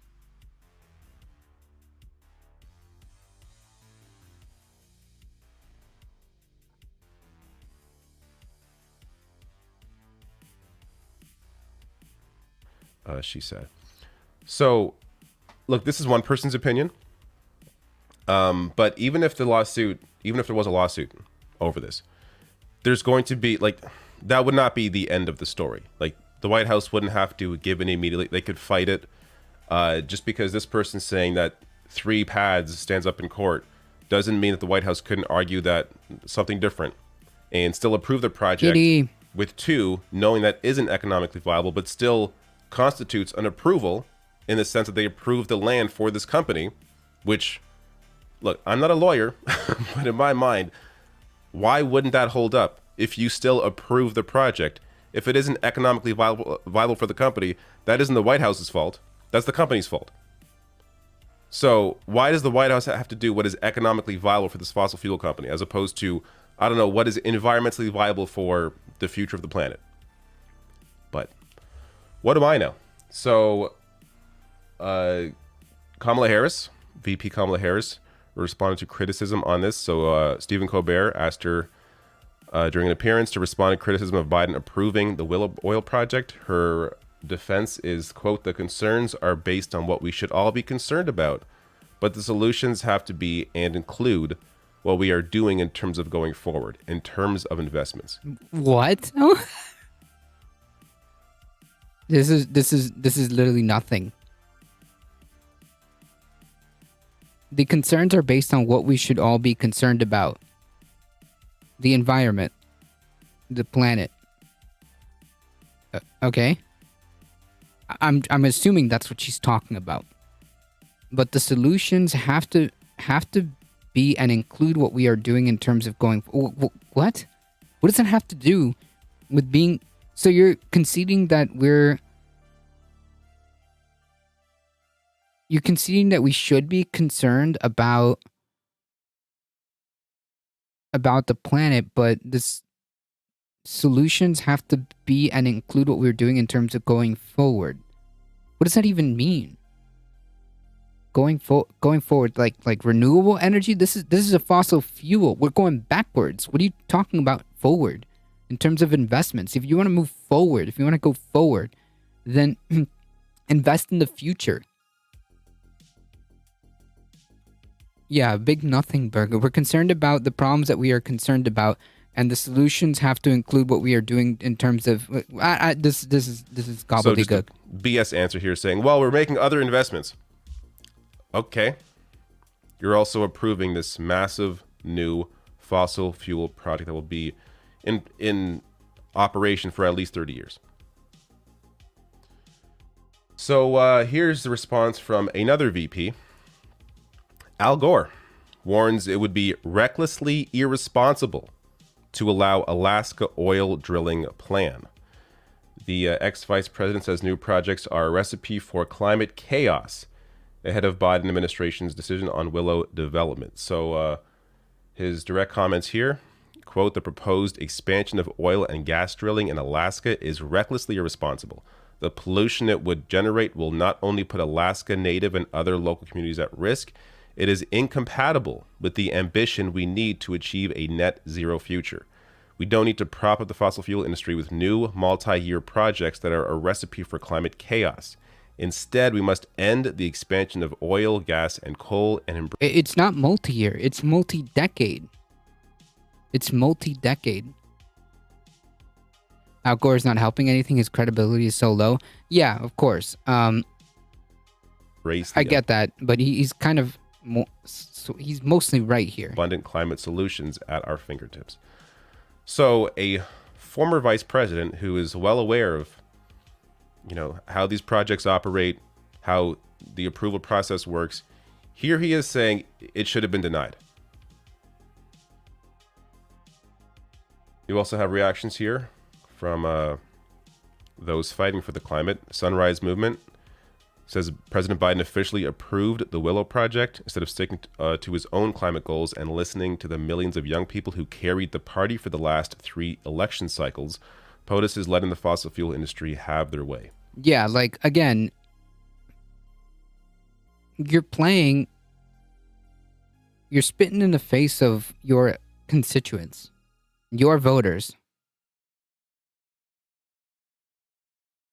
The people who got out there, the people who literally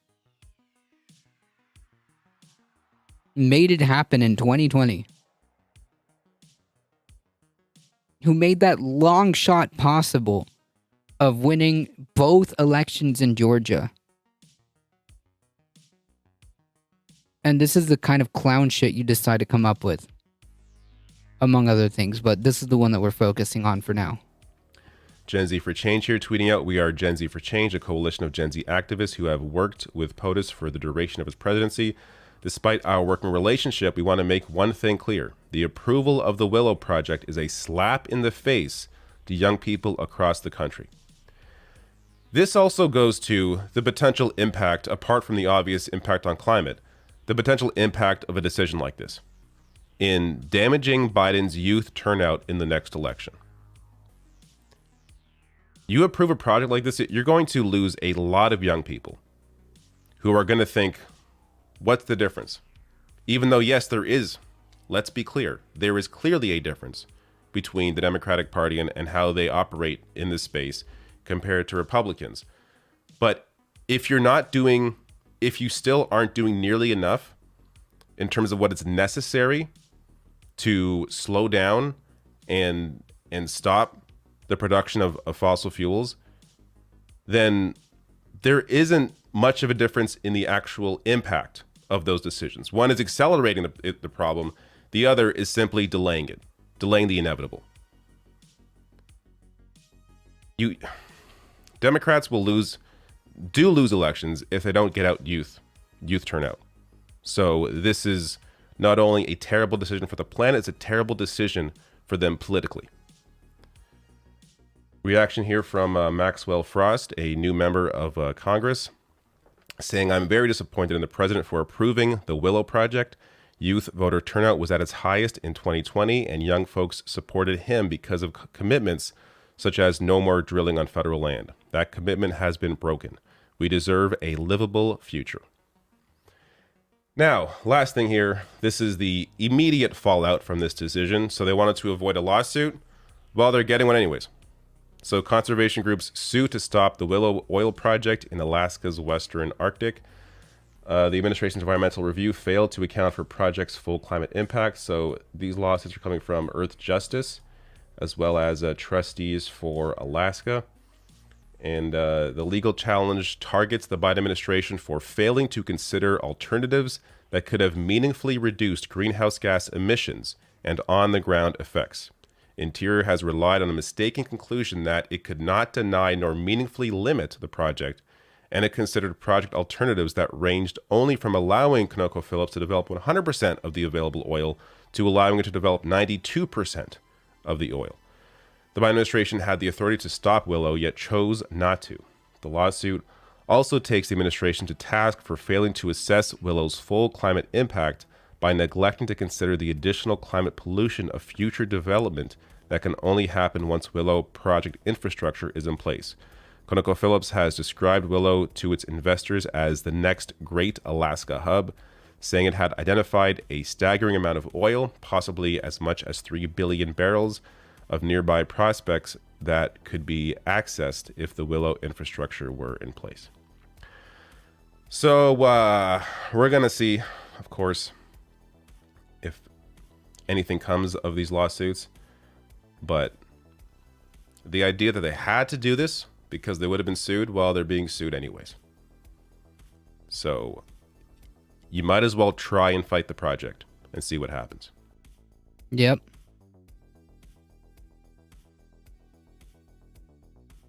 I know them leadership is shitty and evil, but they also keep relying on shitty polls that don't realize are designed to tell them what they want. Yeah, I mean, like, they're also, like, relying on, like, I don't know, maybe it's just, like, they're just so out of touch. They're just so out of touch that they're incapable of, like, having just, like, 5 seconds to think about, like, the implications. Not just politically, but, like, the ramifications of what it means to have decades of cementing decades-long fossil fuel projects. Like, enough is enough is enough. We do not have the luxury. We do not have the luxury of perpetuating or making new fossil fuel projects. We just don't have that luxury. Well, I'm glad I'm never gonna have kids, let alone grandkids. That's the favorite part of being a cis gay dude. There you go.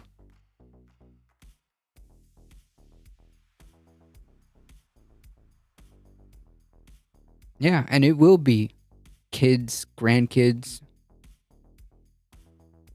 and great grandkids maybe that are the ones that are gonna have to foot the bill for this. Anybody that stands to benefit is going to be dead before the rest of the planet chokes the earth, so F them. Yep. Senate advances a bill to repeal Iraq War authorization. So this is significant, I think.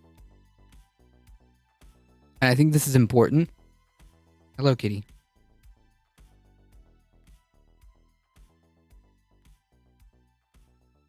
One could almost say it's even like a W. You're going to do this last story with me, kitty?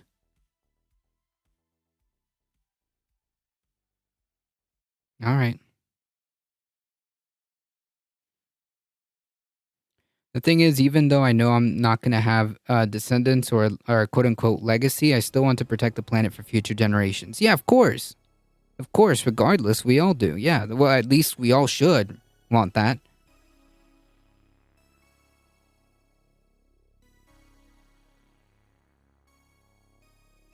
Yes, Kitty's going to join me for the last article. A bill ending the Iraq war authorizations has cleared the procedural hurdle in the Senate and is expected to be taken up by the chamber for a final vote next week, coinciding with the 20th anniversary of the invasion of Iraq. The legislation, sponsored by Senator Tim Kaine and Todd Young, would end 2 congressional resolutions that authorize the use of military force, also known as the AUMF, in Iraq, one from the Gulf War in 1991 and another from 2002. It passed the chamber on a 68-27 vote. The repeal would close an open-ended justification that presidents have used to carry out military actions in Iraq, allowing Congress to reassert its authority when it comes to where and when to send troops into battle. Congress has shirked its responsibility to our troops, Illinois Democratic Senator Tammy Duckworth said on Wednesday. For more than 20 years since passing these AUMFs, those in power have stretched and skewed their original intent. Are they going to make this one retrospective? That way they could charge various presidents with war crimes? Ha! No.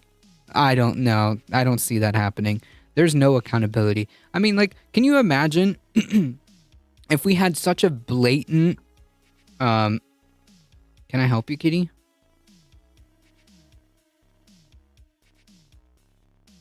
Okay, she's just gonna keep rubbing her face on my arm. Who's a good kitty? If we're gonna have a president who is like so blatantly willing to completely disregard, you know, the Constitution, who literally incited an insurrection, if there's no accountability for that, jeez. If there's no accountability for that, if we had presidents literally committing war crimes and they weren't held accountable right then and there, I mean, it's just not it's just not a thing that's going to happen.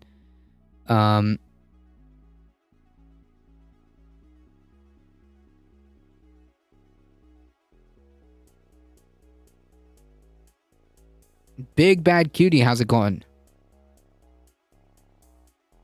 That's a stupid ass thing, Chud. Say that gay men couldn't possibly care about the planet because they have no stake in the future. That should just reveals their own obsession with legacy. Yeah, it's kind of weird. Like,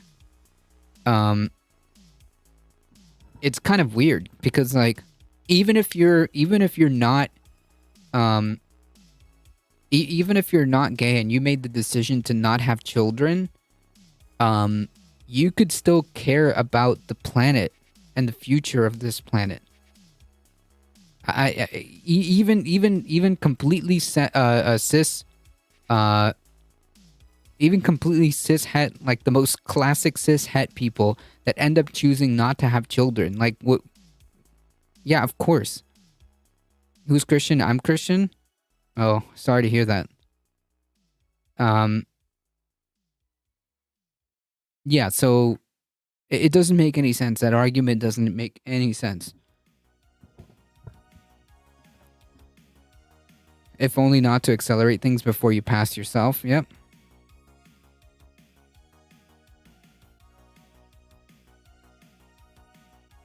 Duckworth, an Iraq war veteran, said she's concerned a future commander-in-chief may improperly interpret the law and deploy military forces using these decade-old AUMFs as justification.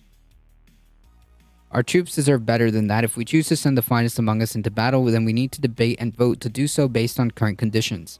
While reduced in numbers, some 2,500 U.S. forces are still active in Iraq.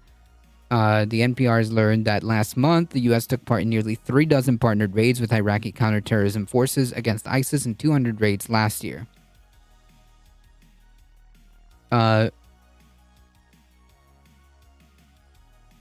Doesn't make you a bad person. Also, other Christians are getting a bad rap these days thanks to a small group abusing power under the guise of Christianity. Yeah, but, I mean, it just, it's just weird. I mean, it's just weird.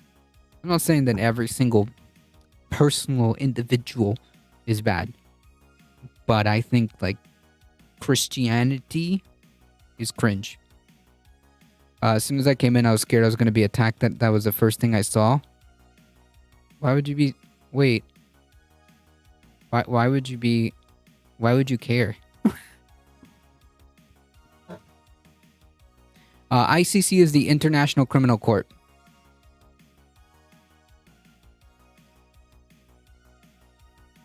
The Senate bill would not repeal another AUMF issued in 2001 in response to 9/11 terrorist attacks. The AUMF gives the president broad authority to use military force against nations, organizations, or persons he determines planned, authorized, committed, or aided the terrorist attacks that occurred on September 11th.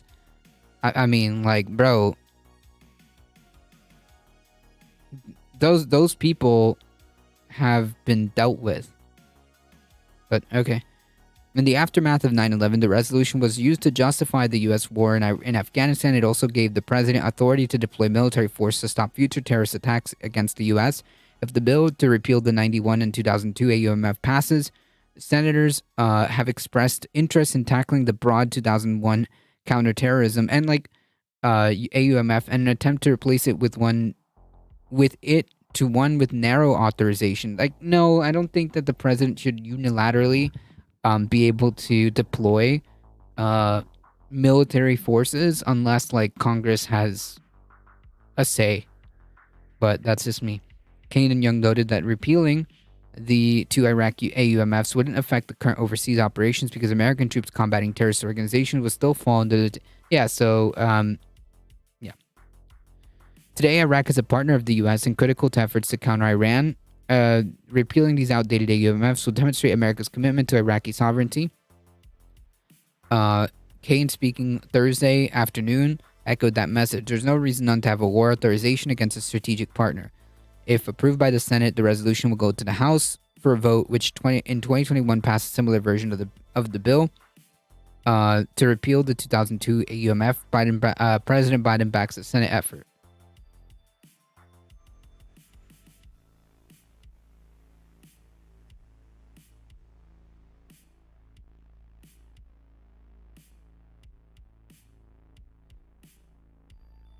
Yeah, just don't proselytize. Yeah, and also, just know that if you come into, a public setting, if you come into, a public space, and you have certain beliefs, there's going to be pushback to those beliefs. They will be challenged. That's the whole point.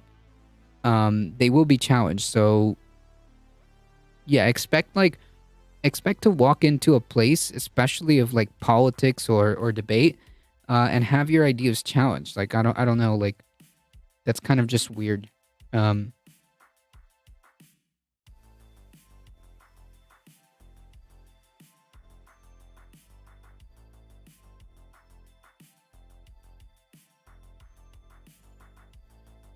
Anyways. I said once and I'll say it again. Every year we keep these AUMFs on the books as another chance for future administrations to abuse or misuse them above their original intent. The last time Congress used its constitutional authority to declare war was in 1942 during World War II. Since then, Congress has passed resolutions authorizing the use of military force for various actions which were often preceded by a presidential request. Anyways, I'm glad that they included this over here. 1 year later, Congress issued another AUMF, this time to take down Hussein for allegedly manufacturing weapons of mass destruction. That rationale was subsequently debunked and remains a towering falsehood. That characterization is pretty spot on. It remains a towering falsehood that launched the war with Iraq in 2001.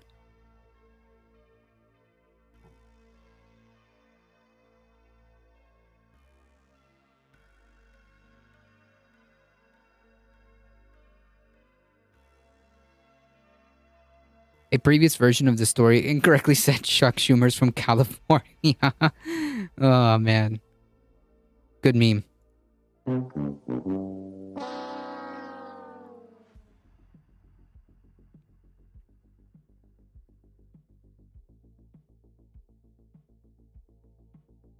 And no effing media outlet is acknowledging it. They should have a huge thing leading up to this weekend where they demonstrate how effed they were. Yeah. Yep. Anyone other than me old enough to remember the Matrix Churchill Iraqi supergun scandal? The what? No, you're gonna have to give me a quick TLDR of that.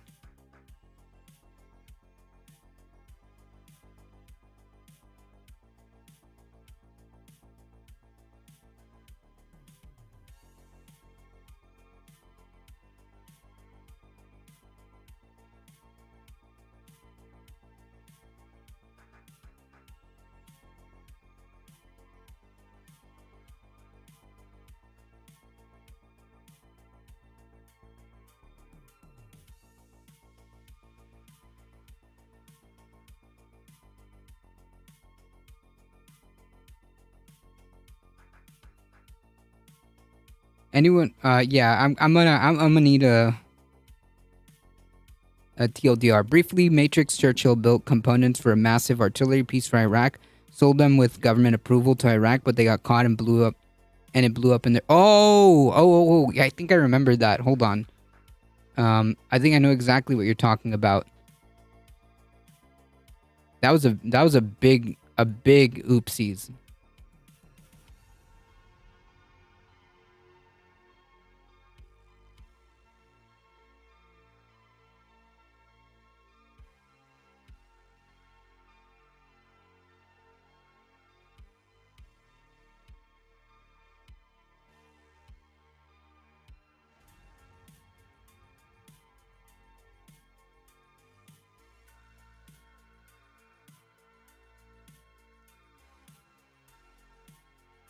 Yeah, it was an engineering company.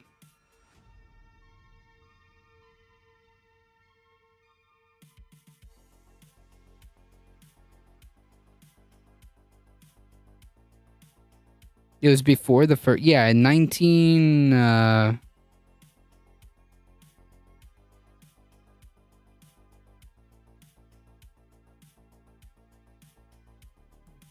the trial was in 1992.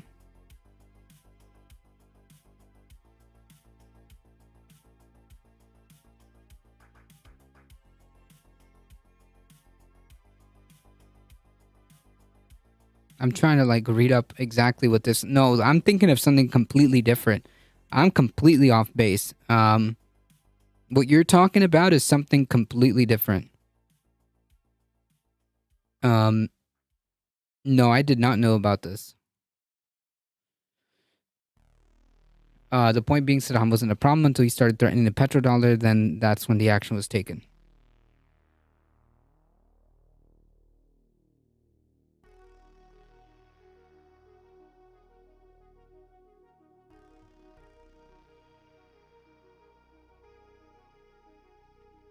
Oil.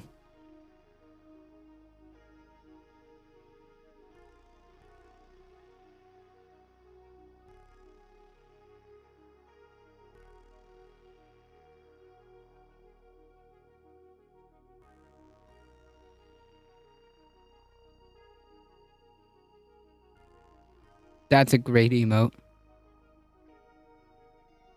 Oil money. All right. Well, we did it, folks. We got through all the articles that we needed to go through. I mean, the only thing I can hope from that is that they eventually come to the conclusion that there should be no unilateral decision that a president can take to, send in troops. Big Bad Cutie, thank you for the follow. I appreciate that. All right, folks. It is past 7 o'clock, and I do have to get going. Thank you guys so much for hanging out. I appreciate all the support that you guys have given. Thank you so much to the subscriptions. Thank you, Bipedal Meatbag. Thank you, Mayhem Hippie. Thank you, Alio, for the biddies. Thank you for the follows. I appreciate that. Not trying to derail, just want to point out that our government deals with the shittiest human beings as long as it's profitable. Of course. Yep. Of course.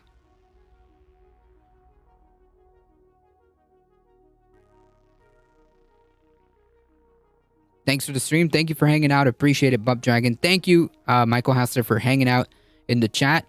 Thank you. I appreciate it. Shout out to the mod. Stay safe, y'all. Thank you so much, Elron. Appreciate it. Folks, if you guys enjoyed the content and want to support the channel, make sure you hit the follow button and also go to the YouTubes. Hit the subscribe button. It really does help us out. We'll be here Monday through Thursday, 5 p.m. Eastern Time. I appreciate... where are we going? That's a good question. We'll figure it out.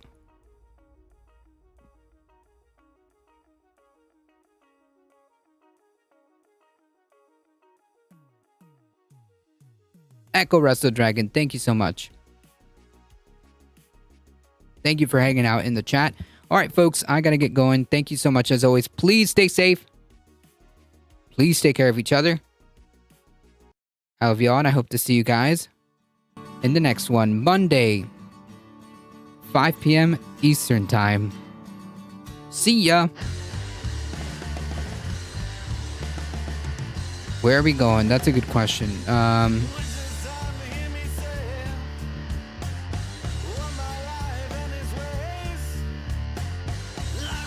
I can't really go wrong with the surfs. Alright, folks, we're heading out in 5, 4, 3, 2, 1. See ya.